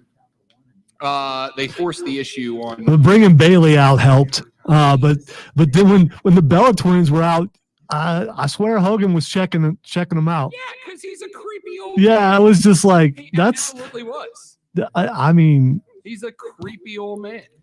Also, by the way, what a mistake that was to bring the Bella Twins out there. Like, first off, you didn't need them. All right, I'm sorry. That show did not need the Bella Twins in that moment. But the best thing about it was that everybody, and you could feel it, everybody was prepped for the return of Becky Lynch, and then out come the Bella Twins. Yeah. Oh, that was a mistake. How did they not see that was going to go over like a fart in church, man? Everybody was hyped for the return of the man.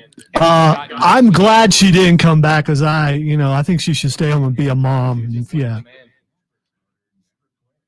I don't dislike the man. I do dislike Becky Lynch, though. Rob Brown Show presents Twitter Trending Topics. All right, it's time for Twitter Trending Topics, abbreviated version, so I got to bring him up. Abbreviated version. All right, I just want to say really quick, Ginger Assassin, because it was taken from me earlier, so I'm saying it again. All right, we got. Talk before the show, Lonzo. It's all right, great minds and all that kind of thing, or whatever we are. All right, the first thing trending rather is Conor McGregor. First off, somebody on the text line just referred to Christian as the rated R superstar, and that makes me laugh much harder. Edge, by the way, not Christian. Edge, sorry. Edge, of course, is over on the Superior show. Who do we? Oh, Connor. Why is Connor? I don't even know why Connor's trending today. Well, apparently he had told Dustin Poirier that he was going to give some money to Dustin's charity, and he never did. So Dustin called him out on it, nice. And so Connor has a Connor rant, which I can't read online. Inbred is one of the first portions of it, so that should tell you should look it up. And he says the fight is off. So I don't believe it, but that's what he says. What a turd! Wow. Yeah, I guess we're talking about that tomorrow on the show. But before we get to tomorrow's show, time for your chance to win $1,000 in the $1,000 cash dash on ESPN Upstate. The keyword for this upcoming 3 o'clock hour is machine. He is machine. MACHINE machine. You're going to text that word to 72881, 72881 for your chance to win a grand powered by BetQL. Let BetQL's proven data and analytics help you become a better. Download the BetQL app today. Text machine, MACHINE to 72881 for your chance to win a grand. That's going to do it for me and Zoe. Mark Ryan up next with Offsides. I'm sure that Show for Men will have a spectacular breakdown of WrestleMania. That's next. Thanks for hanging out, kids. This was the Rob Brown Show on ESPN Upstate.